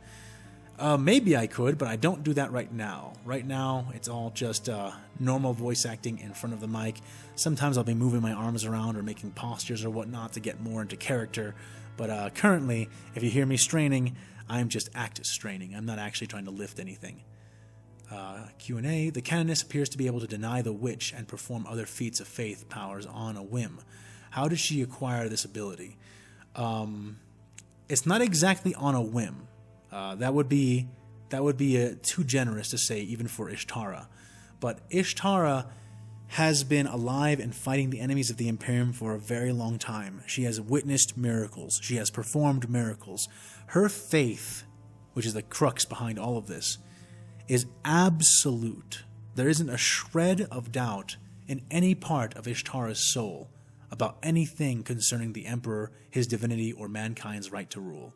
And it is by this belief and this certainty, this absolute certainty, that she is able to call forth the powers of the Emperor and the powers of her faith more easily than other members of her order can. And this is a large part of the reason why she's been the top canoness, the I forget what they're called, but she's the highest ranking canoness in her entire order, and why she has been that way for a long time. Ishtara is a rare sort, both tough of body, mind, and spirit, and her faith is unquestioning. Let's see here. I hope you don't mind if I ask my questions from the Discord here. No, I don't mind at all. Go ahead. Star Wars in your story is essentially a mixture of the old and new canon. What percentage is old canon? What percentage is new canon? I can't tell you. I have no idea. I have not ever thought of it that way and haven't cleaved it down. If possible, I include everything that I can. And if you want to know how that kind of plays out, go back to one of my earlier videos where I break down the hierarchy. The hierarchy determines what gets kept and what gets ditched, but anything that doesn't need to be ditched is kept. Let's see here. Will Han and Leia's other children, Jason, Jaina, and Anakin, appear alongside Ben Solo? Can't tell you any of that. That may be spoilers. Will Ben Skywalker, son of Luke and Mara Jade, appear in Rey's timeline? Can't tell you any of that. That may be spoilers. How much will you change Rey? I actually don't change Rey very much. I just change a lot of what's going on around her. I get because there's so much woke politics in so many of our beloved properties in the modern day that that it becomes kind of scary seeing a female main character take over in the same instance that all the quality in Star Wars drops out the fucking window. But Rey, for the most part, especially in the first movie, in The Force Awakens, is extremely in line with Star Wars protagonists as they have existed in the canon. I don't change too much about her. I don't want to, I want to be truer to the idea they were going for than they were, as opposed to change it entirely or to something different. And that's sort of the way that you'll see Rey handled, and similar characters like Finn and Poe Dameron, as well as, should they come about, Snoke and Kylo Ren. You'll see. But the idea is to actually follow through with their concepts, as opposed to water them down and butter them up and shift them left and right with no plan, like was done in the sequels. So let's see here. How much will the Star Wars galaxy change during Rey's timeline? I can't tell you that. That's big spoilers. It's really far out there. It involves a lot of galactic events that will occur that didn't occur originally. Do the legacy times from old canon, 130 years after the Battle of Yavin, also appear in your story? Currently, no. Cade and his whole team, I don't have any plans to go out that far, in part because it may contradict with what's going on there, and just because also I've only dedicated to going out as far as the sequels so far. So currently, no. But, who can resist Darth Talon, right? Let's see here. Should we expect the appearance of Eldar and Dark Eldar and Orcs and Necrons and the Tau Empire? Wait and see. I don't want to give anything away. Wait and see. Expect everything and expect nothing. Expect the unexpected. Alrighty. Hey fan, I was wondering, it's pretty much a given that stormtroopers are going to be a thing at some point, but are we going to see army troopers, riot troopers, mud troopers, and from Andor / Han Solo? The armor that they have is amazing, and it would be a shame not to see them at some point, being a good way to contrast the Imperium with closer parallels of armor design. Also, it would be a good way to have the Imperium influence the Republic, even if they want to admit it or not. The darker tone colors, the overall look, the armor, the fatigues signify a harsher reality for the Star Wars universe. Okay, so yes, at the very least, some of those will be introduced. At the very least, I haven't really seen a ton from Andor yet, and I'm not sure if I ever will, because I'm not sure if I'll ever watch more Disney shows that are Star Wars ever again. Hopefully I will. I hope I get over this, but currently I have no gumption to. If I don't, then probably not. If I do, then probably so. Also, will we see other variants of troopers such as Death Troopers, special forces outside of Clone Commandos that to act as a semi-counter to the Space Marines if they can make a counter to them? How long do you think the next episode will be tomorrow? One more thing, you're the best and my favorite YouTuber out there, and you deserve more subs and views. Thank you, man. I appreciate that. That really feels good. Thank you. Yes, they are going to have a bunch of variant of troopers one way or the other, and I do plan to include Death Troopers in their own way, but you'll have to see how that goes down. A lot will remain the same, a lot will be executed differently, a lot will hearken to what was originally there. But I dare say little more than that. Let's see here. Are we going to see Anya Kuro, Ashrad Het, Kento Merrick, Naji, Halcyon, and other Legends Jedi appear? You've already seen Ashrad Het on Tatooine. Anyo Kuro is around, but she does not agree with the way that the Jedi Council is approaching the battle here, and she is doing things her own way. And I don't want to give too many spoilers, but yes, a lot of Legends Jedi will show up or have at least influence in the story and will appear at certain points. Will we see the Imperium invade familiar worlds such as Kashyyyk and the Wookiees in action? In a word, yes. Bit of a meme, but will we see guardsmen yell, "Watch those wrist rockets"? I want to see droids versus guardsmen so bad. There will be, trust me, one way or the other, you will see guardsmen of one nature or another fighting against droids of one faction or another. So you can bet that you will see that somehow. I might even squeeze that line in. Will we see Trandoshans try to hunt a space marine? That's not part of my story, but I mean, I can easily see that happening and that the attempt occurring. So don't count it out. I want more Geonosians. Will the bug people of the CIS appear en masse? Ooh, en masse? I don't know. They're kind of one of those factory worlds, Davik Thune. You'll see. You'll see. We'll see together. Let's see here. Will we see the Hapes Consortium, the Chiss Ascendancy, or the Centrality appear in any way? Appear in any way? Yes, but all of those are not the same, and it will vary. When do you think Dooku will make an appearance again? After the Battle of Axum. I really am hoping you show Clone Commandos, ARC Troopers as a counter for the Scions. Would love me some commando on commando action. Yes, that's actually a pretty good idea. I'm not sure if I have that scripted to occur, but it can easily occur, and it honestly should occur at some point. What are the total casualties of the Battle of Axum? Republican, Jedi, and Imperial. Civilian losses not included, but also included. I don't have those numbers in front of me, so I can't really give you that. But there are not as many dead Jedi as people think, but there are a lot of wounded Jedi. A lot of wounded Jedi. You have to remember that the Jedi are exceptionally good at covering for each other. They're so good at it that a huge intrinsic part of Palpatine's plan to actually kill off the Jedi during Order 66 was to specifically split them up and separate them. And you will know that the vast majority, not all, but the vast majority of Jedi survivors who actually made it through Order 66 originally were part of a pair of Jedi or were with other Jedi that were able to cover for each other, one usually dying so that the other could escape.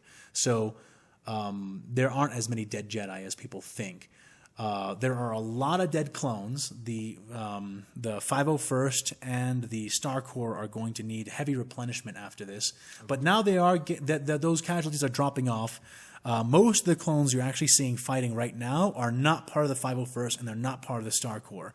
They are mostly reinforcements that are coming from the ships that are hanging above the Basilica and that are now entering the atmosphere of Axum and deploying. With the 501st and the Star Corps taking a well-deserved break in the back lines and replenishing themselves. But there are a lot of dead clones. Let me see here. Civilian losses are absolutely catastrophically huge. They are huge. They are huge. There have been a lot of dead civilians because there's a lot more civilian fighting going around than is actually on camera. Let's see here. Have you read the Darth Plagueis novel? If so, there are a lot of things to consider, including Maladi assassins, the Mun and their banks, the Sun Guard, among other things. Yes, I have read it, and yes, those things have been considered, for sure. And you will see how the ones that come into play in a big way enter. The Maladi assassins and the Sun Guard, not necessarily the biggest ones among them, but the Mun banking clans they're going to be pretty big by necessity. Did you notice anything out of the ordinary last night? Here. I saw the young French soldier. Some video game related queries. I'm really hoping you show the fighter tank Battlefront 2. Yes, the fighter tanks are going to be very important because they're actually pretty damn good. Those rapid repulsor lifts they're very good. Some of the Force Unleashed power combos I also hope would make an appearance. I have a very troubled history with the Force Unleashed because the Force Unleashed is full of so much bullshit. It runs so contrary to so much of Star Wars because I mean, with a fragile young. who is Starkiller? Why did the Force make him a chosen one? You know, because you can't not be a chosen one with more midichlorians than Darth Vader. I don't know about that. I don't know about how that rhymes with the Force. I don't know about how that rhymes with the idea of balance. I don't really like how it steals the spotlight from Anakin Skywalker. I may use parts of it because parts of it are admittedly cool, but yeah, just so you know my opinions on the idea on the Force Unleashed 1 and 2, which I felt like were like these crazy power fantasies, which I don't begrudge people enjoying them, but including them into the official canon is at best dubious to me. Let's see here. Back in episode 12, A Storm of Sabers Q&A, you mentioned briefly how you didn't like using midichlorians as a metric of force strength. Are midichlorians canon for your story, or is that on the short list of stuff you decide to cut from the narrative? Nope, midichlorians are around. I may not like them, but they are definitely unambiguously canon in Star Wars. I don't like them because, you know, Force ghosts have no midichlorians, but clearly have fucking Force abilities. Places that are rich in the Force exist, but there aren't midichlorians in those rocks, and there likely aren't in those trees or in the water. You know, midichlorians don't make a lot of sense when you actually apply them to the Force. I have put them in a context that I agree with, and you will discover that context, especially as Kaon and Anakin develop their relationship and talk more about the Force and the warp and their relationship to it. But I'll leave that for you to discover in the narrative. Let's see here. Would Jedi and Sith be able to use their disciplines with Force/warp as corrupted as the one in the 40K universe? Would Jedi and Sith be able to use their disciplines with a Force as corrupted? Oh, with a Force as corrupted as the one in the 40K universe. Yes, they would, but it would have different kinds of effects, and they would have to alter themselves to not have the bad ends of those effects be continuously occurring to them. Yeah, it's like, I mean, you have to understand that Jedi in the 40K universe would just become word bearers because the Force is not good in the 40K universe, and Jedi worship the Force. So there you go. Same thing with the Sith, really. It would go a great way in unifying them. I'll say that. What are your favorite Star Wars and Warhammer 40K books that you've read? That's a hard question. There's a bunch. I would need to think about that for quite a bit. I'm trying to get through these kind of quick. I will say I really enjoyed First Heretic from the Horus Heresy books. The Soul Drinkers Omnibus was always a lot of fun for me. The Grey Knights Omnibus. Man, the problem is that there's too much. I really do enjoy a lot of Warhammer literature. There are also a lot of Star Wars books I enjoy, but I've read so many of them that I need to go find them, and also their titles are sort of ambiguously jumbled in my head. I read Star Wars before I read 40K too, so it's further in my past. But I will say that the Revenge of the Sith novelization is, on the whole, just fucking art. I did love that a lot. Let's see here. How was your birthday, and how are the comics coming along? My birthday was pretty good. Very busy. Just funny enough, this week happened to be my birthday week, and so I didn't get to spend as much time on my birthday as I might normally do, but it wasn't bad. I have no regrets. I enjoy working for you guys and to create these stories.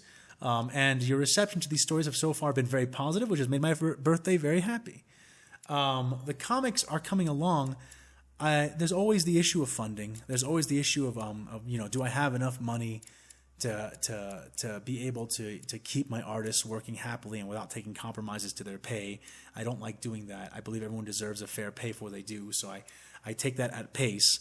But the second issue of Song of Stone is coming along. The next issue of The Red Hunt is coming along very nicely. The other properties, such as you'll see, the Story of Swords and the Tale of San Nuada, they're coming along pretty good. I should have something to show you guys pretty soon. I am actually going to launch a Kickstarter relatively soon to try to help fund the rest of my Song of Stone issue 2 comic because I'm a little bit on a shortfall when it comes to funds for that. But But yeah, I mean, they're coming along pretty well, I think, pretty well, and I hope to be able to continue, and I suspect that I may be able to, especially if I can get support for those things when they do come along. But thank you for asking. I appreciate that a lot. Let's see here. Lord Commander. With the high casualty rates of the war with the Imperium and Anakin, a decidedly unorthodox Jedi rising to the rank of Supreme Commander, will the Jedi raise the age limit for accepting new recruits, the number of apprentices an individual Knight Master can have, and the amount of temples they have? Obviously, they aren't going to reinstate the title of Jedi Lord and the Grand Council, but I could see them reclaiming and rebuilding the temples on Ossus and Dantooine. I can't tell you any of that. That is extreme spoilers for how Anakin will try to run things once he realizes that he's in charge. So you have to wait and see.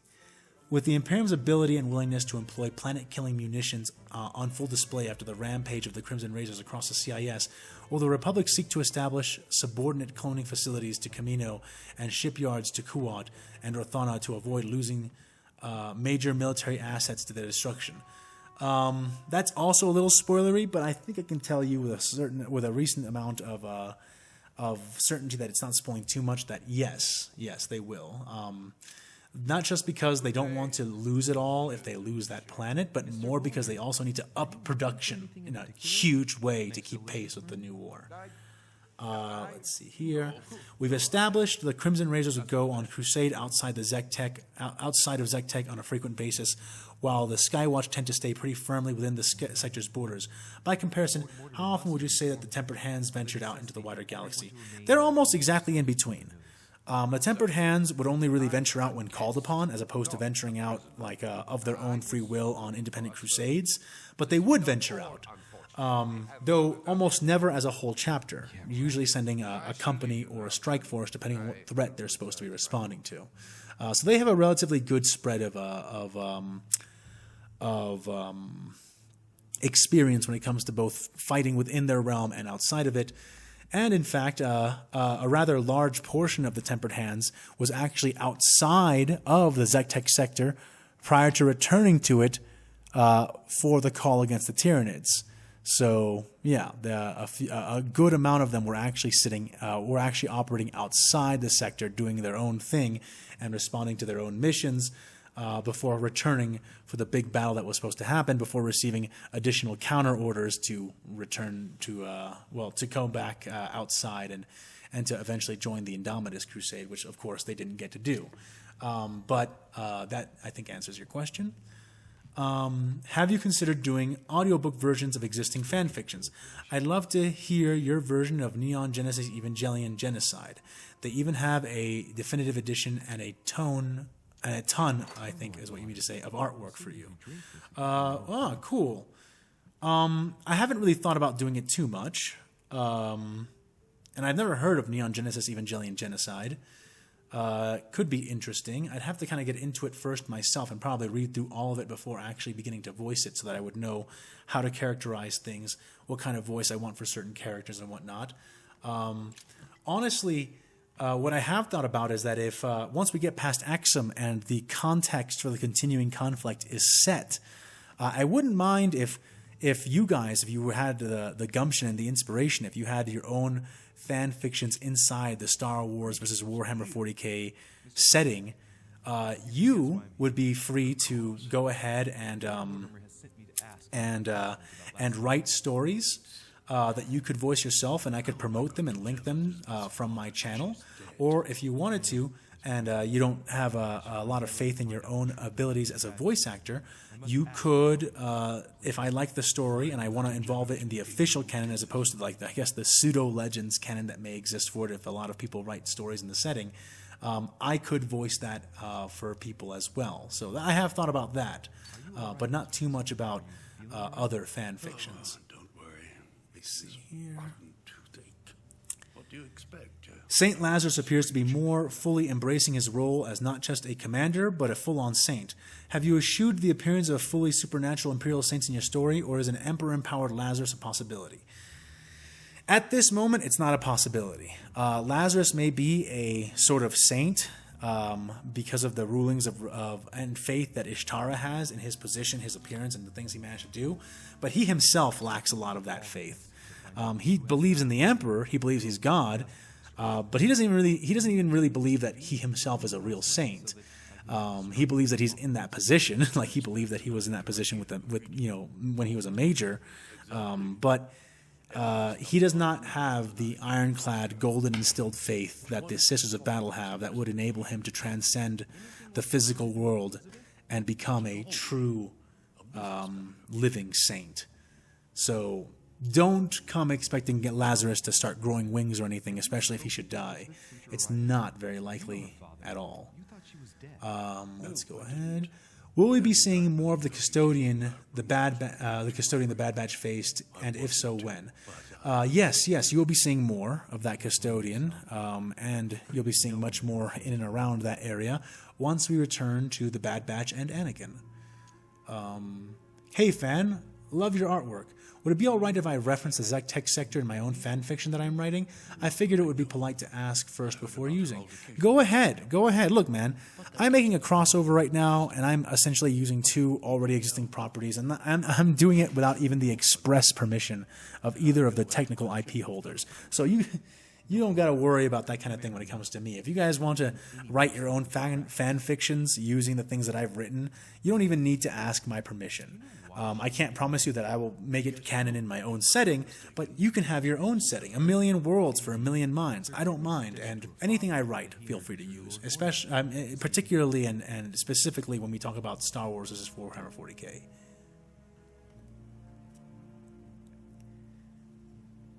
Can we more Space Marines, please? The first few EPs in which they were straight-up horror movie monsters were my favorites. Space Marines are coming. They're coming sooner than you think. Let's see here. A lot of questions here. Did any regiment from Catachan make it to the New Galaxy? Yes, but not too much. If a regiment or 2 of Catachans found themselves on the lowest levels of Kashyyyk, would anyone ever be able to remove them from the planet? If they got themselves entrenched and set up, it's very unlikely. They would honestly find the Shadowlands to be kind of like the Shadowlands are Catachan light. They're still pretty bad. They're still pretty horrible, and there's still a lot of things down there that are looking to kill you. But there's also a lot that isn't. A lot of ambient plant life that doesn't do anything to you. So, and you wouldn't need to burn away the jungle every day to make sure it doesn't kill everyone overnight. So it would be easier for them, and they would be extremely well adapted to it. It would be extremely, extremely difficult to remove them once entrenched. How the Jedi or Sith see a Daemon Prince or a Grey Knight? Well, you'll have to wait around for that kind of thing. I don't want to give away too much when it comes to things like that. After all, it's better to find it in the narrative. Let me see here. If the Jedi and the Sith saw the Emperor as he is now and knew everything it takes to keep him alive, what would they think? Would they try to kill him out of mercy or disgust, or just let him be? Well, that's extremely situational. I mean, the Jedi would obviously think that he shouldn't be doing this. It's a horrific thing, absolutely horrific, even blasphemous to their own philosophies on the Force. The Emperor devours the souls, effectively, of 1,000 Force wielders every day just to maintain a pseudo-existence upon the Golden Throne. They would definitely be willing to kill him, but they would also be like, yeah, but he's in the middle of a giant fortified megaplanet surrounded by the most powerful warriors we've ever encountered, so it may not be worth trying. If anything, the Jedi might try to starve the Emperor in that they'd stop the black ships from getting to Terra and delivering their payloads of psychers for him to devour, but it would be very hard for them to confront him directly, and they would be pretty quick to discover that. The Sith would do nothing but admire it, except for that he's so immobile and decrepit. But they would also be like, yeah, well, if I got down to that point, I would rather exist like that than let myself die. So the Sith would think it's pretty cool. They'd want to learn a lot about it, most of them. A few would be quite envious. None of them would be like, oh yeah, I have to kill him out of disgust or anything, but they would definitely see the Emperor as a rival, and therefore, if they can kill him, they will, because he's better dead than alive insofar as most Sith would consider. Unless they're trying to learn his secrets from him, in which case they might try to serve him. Let's not forget, most Sith fill the roles of apprentices during their entire careers, just trying to learn more power. So that is definitely within their capacity. If the Primarchs had been scattered into the Star Wars galaxy a few years to decide before Anakin was found. Where would you have them land? Okay, so you're saying that before Anakin joined the Jedi Temple, if I had the Primarchs scattered around the Star Wars galaxy, I have no idea. I'd have to think about that a lot more. That's like a huge, huge premise that you just landed in my lap, so I'd have to think about it. It would depend on what I'm trying to do. You know, are they baby Primarchs? Are they full-grown Primarchs? And again, what kind of story am I trying to tell with them? That's going to determine where they land entirely. What would the Jedi think of the Black Rage?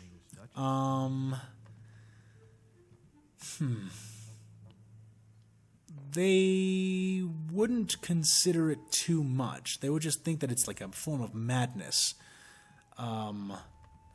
They would think that it's interesting, that it's like a form of genetic trauma that is passed down through the gene seed, but they wouldn't be overly interested in it outside of like how troublesome it is if it should occur in front of them and kill a bunch of them. But they wouldn't ascribe any special significance to the Black Rage. They don't have enough experience with what Primarchs are to even begin doing that. Are you still considering to add the All-Guardsman party into your story? I'm not considering to add it. I was considering to read it, but I have not read the All-Guardsman party, and I have no plans whatsoever to include them in the Star Wars vs. 40K universe because I have no idea what they are or what they're about or anything like that. What will the galaxy think of the glorious Grox and corpse starch? Grox is fucking delicious, okay, and the galaxy would think it's pretty great until they realize how violent the Grox are and how hard it is to farm them, though they are more effective. They're a highly efficient food source, all that said and done. Grox would probably sell pretty well. Corpse starch, not so much. Corpse starch can already exist in Star Wars, in fact. It's not very hard to make corpse starch. It's just no one would ever want to eat it, and they would never know why you would want to until they find themselves in the context of the overpopulated Imperium and realize, oh, that's why they eat that shit. But yeah, the galaxy at large would find that to be pretty disgusting, with a few exceptions in the form of a few aliens. You know, maybe the Trandoshans would be like, that's pretty hardcore. I could eat some corpse starch. But aside from aliens like that, no one would be eager to try it out. So the Custodian was sent to take down an Alpha Plus Psyker. I'm not sure Kaon is Alpha Plus. If you're talking about Tarweiler, they're not here for Tarweiler specifically. They're going toward the prison more than they're going towards him. I find it hard to believe he would go without the proper equipment for such a mission. Does the Custodian have some Sisters of Silence with him, possibly? There are Sisters of Silence there at the prison, and the Custodian would pull rank on Weiler once they meet, for sure. And yes, they do anticipate encountering the Sisters. In fact, the Sisters are part of the whole reason that the Custodians even know where this prison is and why they know where they're going, or rather, why the Custodian knows where he's going, and the Inquisitor that's running around with him. Why they even know where they're going to begin with is because of the Sisters of Silence. Tar was not able to get Kaon into custody without making certain assurances and certain promises regarding his captivity and how long the duration of that captivity would last, which is a big part of the reason why the Sisters of Silence are kind of rushing around looking for Tar and being like, yo, is he going to finish the interrogation? Are we going to finish up with this? We're supposed to be killing this guy. Like, hurry up. So, you know, definitely Sisters of Silence and the Custodian are in cahoots. Are we going to see 40k Xenos like Eldar or Orcs? Yes. Yes. I noticed that the Jedi never seem to redirect bullets with the Force. They redirect plasma and blaster bolts, but never bullets. Is there any reason behind this, or am I just not noticing something? Also, do you consider blaster bolts to be a form of plasma weaponry? They don't redirect bullets often, but they can, and there are examples of them doing so in the lore, or doing so with bullet-like devices such as flechettes and rapidly fired spikes. They can do it. They don't normally, though, because they're not trained to, because they don't come across that kind of weapon very often. So most of the Jedi you would see actually doing that are Jedi who are very worldly and experienced when it comes to battle, such as Mace Windu and Obi-Wan Kenobi. Let me see here. Also, do you consider blaster bolts to be a form of plasma weaponry? They absolutely are. They're just not, you know, as powerful as like Imperial plasma guns because they're not anti-tank weapons. But yes, the Tabana gas is superheated into a form of plasma and fired out through a magnetic field, so it's definitely a kind of plasma weapon. Let's see here. How many Jedi and Space Marines died thus far? I don't have those numbers in front of me, so I can't tell you. Like I said before, not as many Jedi as you might think. And yeah, the Space Marines are pretty good at surviving things, pulling each other out. Not too many of them have died either.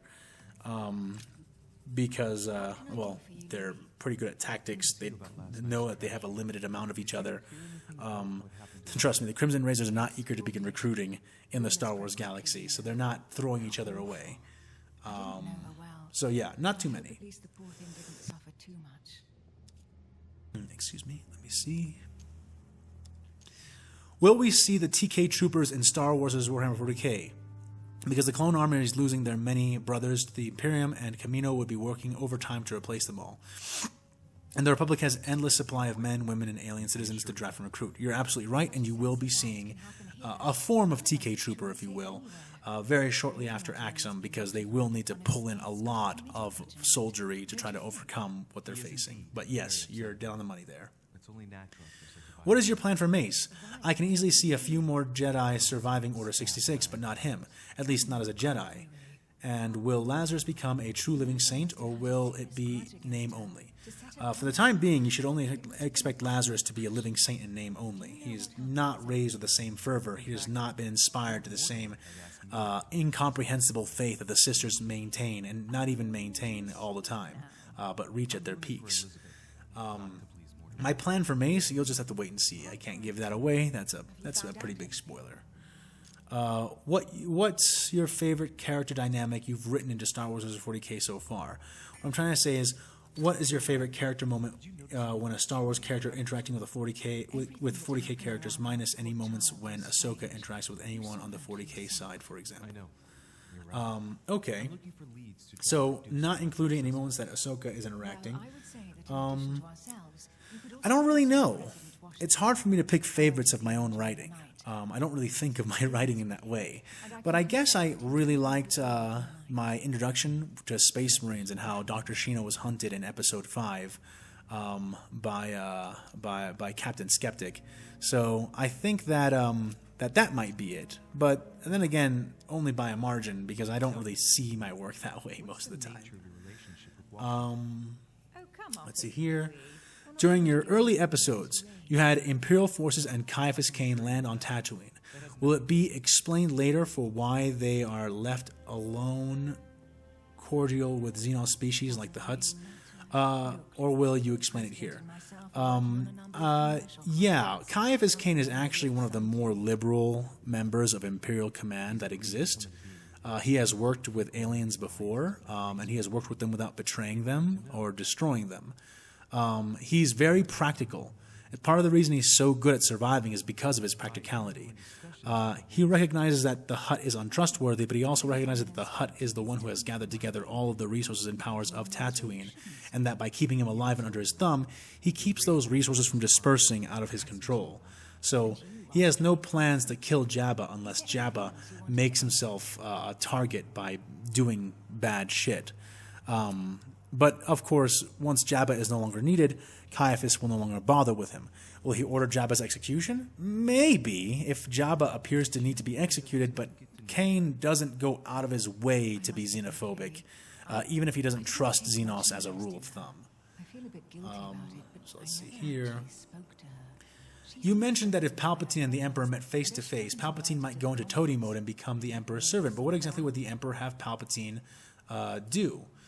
The Emperor might have Palpatine do all kinds of things. Palpatine is an incredibly powerful psyker, easily Alpha Plus in my mind. He can stop entire fleets with Force Lightning. He can open force storms that literally allow him to teleport from place to place, similar to warp travel, or similar to the way warp storms do. I mean, force storms. He can open force storms, and they act similar to warp storms.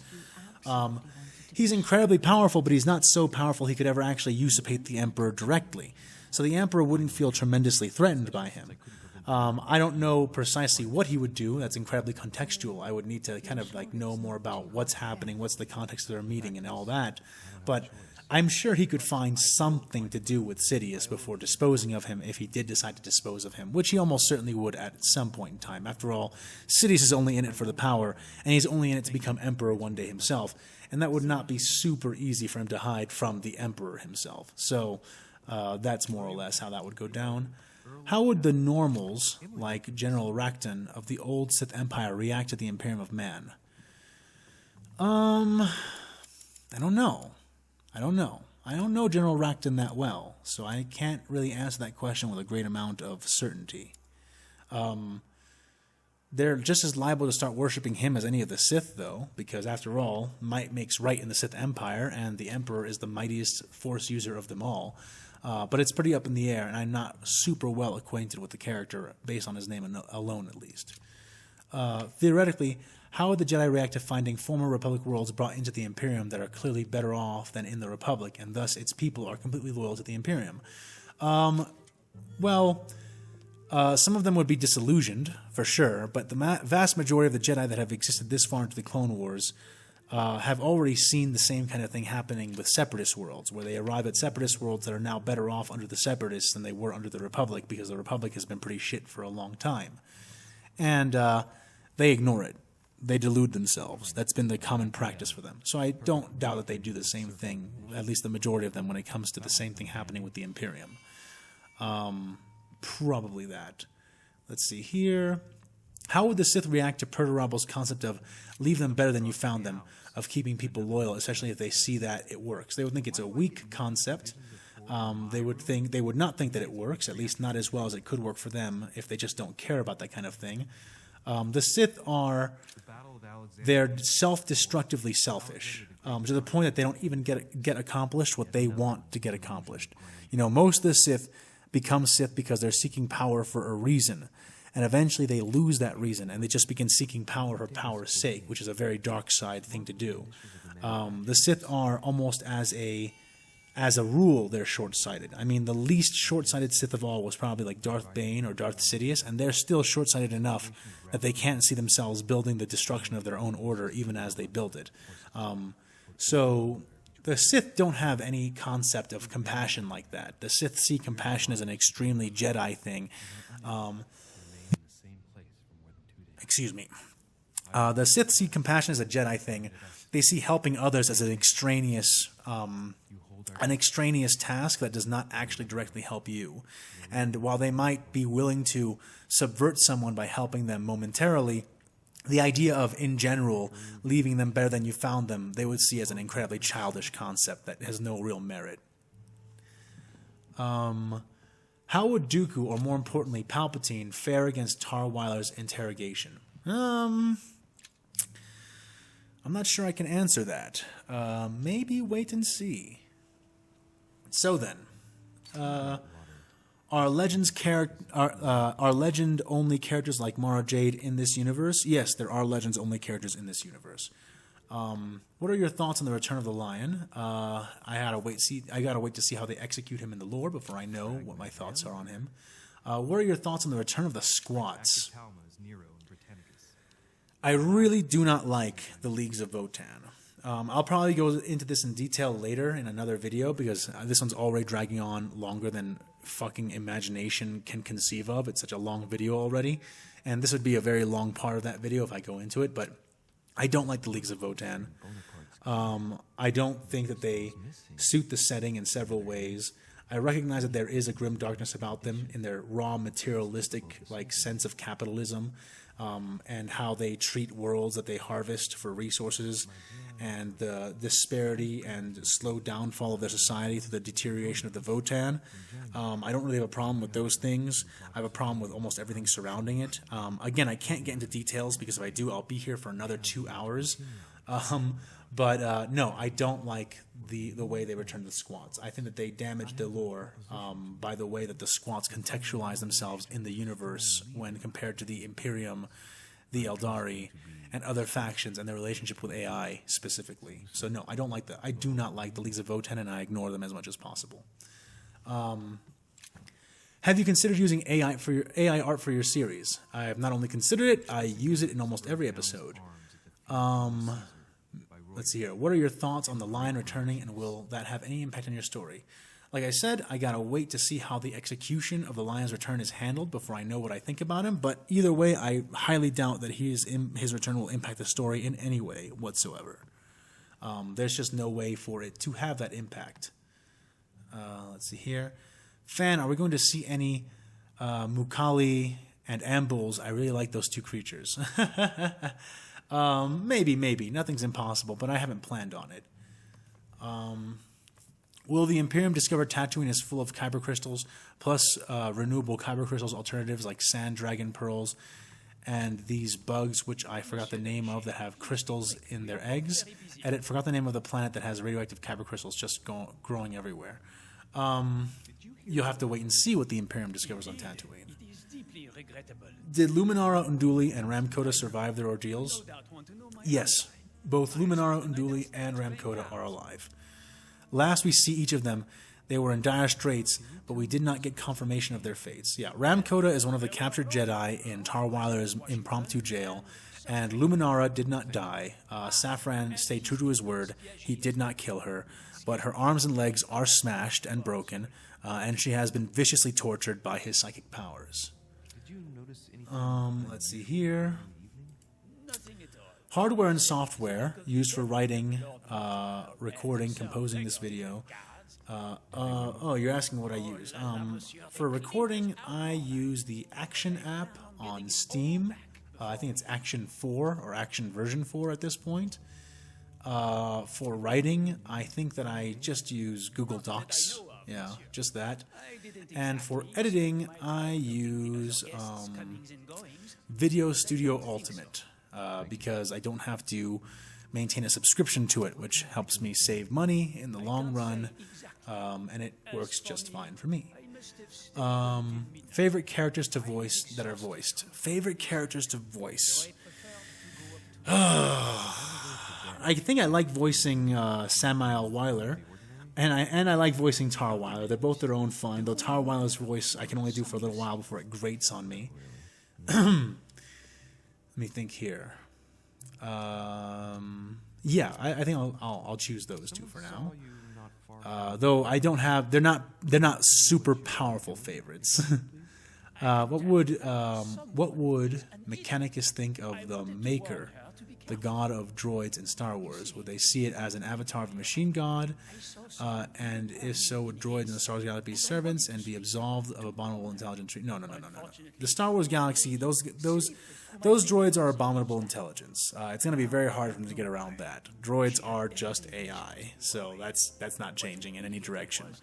But the Maker, this is very contextual now to the specific members and sex of the Mechanicus that you'd be talking about.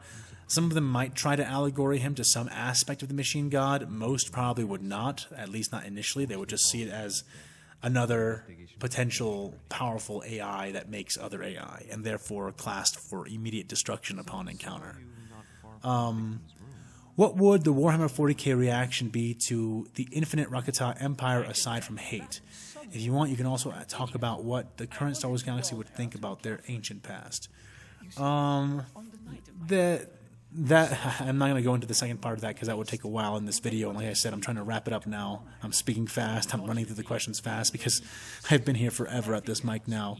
But what would the Warhammer 40k reaction to the Infinite Empire be? It would just be to annihilate them. They're just another filthy Xenos witch race, and they've encountered a million of those. I guess their opinions might change or take on a different contour depending on how capable the Rakata are of resisting, but even that is not extremely defined, like how powerful the Rakata would be against the Imperium, because we know so little about actual Rakatan technology on the basis. I mean, the Starforge is incredible, but the Starforge is just one thing, and honestly, it wouldn't be the most impressive thing the Imperium has ever faced or destroyed, so there you go. It would need more context, in other words.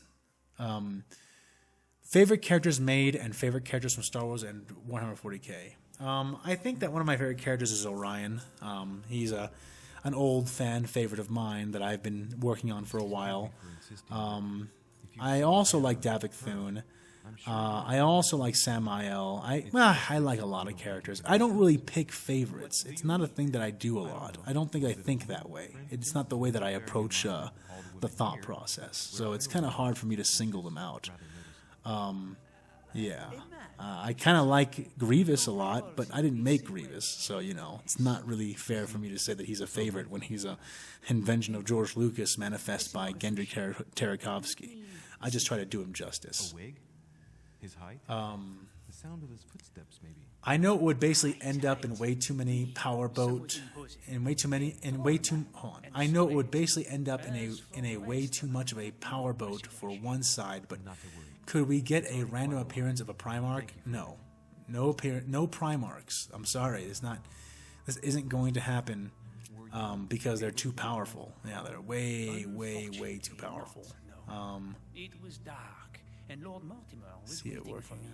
I also wonder how maybe something from Star Wars universe could invade 40K and cause genuine destruction and death as well. I mean, there are things that could invade from Star Wars into 40K, but they would just at best be on par with other major threats. I don't think there's anything in Star Wars that would become a bigger threat than that would destabilize the universe. I mean, even Abeloth would get pretty tempered out by the Chaos Gods. So it's hard to say. But there are things in Star Wars that could contend within themselves inside of the 40K universe. Let's see here. Just how many Astartes, Guard regiments, and Navy battle groups does the Imperium have? I mean, the Republic is throwing everything they have at the Imps. Would that even mean anything if they win? It will mean something. The garrison here is relatively small compared to the rest of the Imperial forces, but they're relatively small, but they're made out of very elite forces. They're meant to hold the planet until Davik Thune comes back for it. So they were given what they believed would be enough resources to actually manage to do this. So yes, destroying all these groups would have a big impact on the Imperium, but not in the form of numbers, in the form of actual prestigious military forces going out, and also in the actual impact this would have in on the morale of the Imperium, which is something that Tarweiler is trying to facilitate in order to make the Imperium kick into high gear, and also to leverage more power for himself, which he thinks is just more power for the Imperium. Everything's already written. Is General Grievous going to get a Kalish army? You betcha. You betcha. The Kolk Province are coming back strong. You don't. And last question before the video ends. It says, not really a question. Please, when you get to the explanation of whether the Warhammer 40K and Star Wars are the same universe, don't say it's a parallel universe and they just stumbled into it. More extensive lore, for example, human exploration missions getting lost at the end of the Dark Age of technology in another galaxy will provide more interesting narrative than the normal. They transported to another universe. Okay, well that wasn't a question, that was just you, I guess, making a request of me for the lore, and you will have to wait and see how that goes down. And with that answered, guys, I think we're going on like 3.5 hours or more of this video. Please forgive, and please don't attack me for having an aftertalk that is so much longer than the actual video. I covered a lot in this one, a lot. And now I am quite thoroughly exhausted, and I still have to finish up Saturday or Sunday's episode. So, I will see you on Saturday or Sunday with the last part of Mortal Fall. I'll catch you then.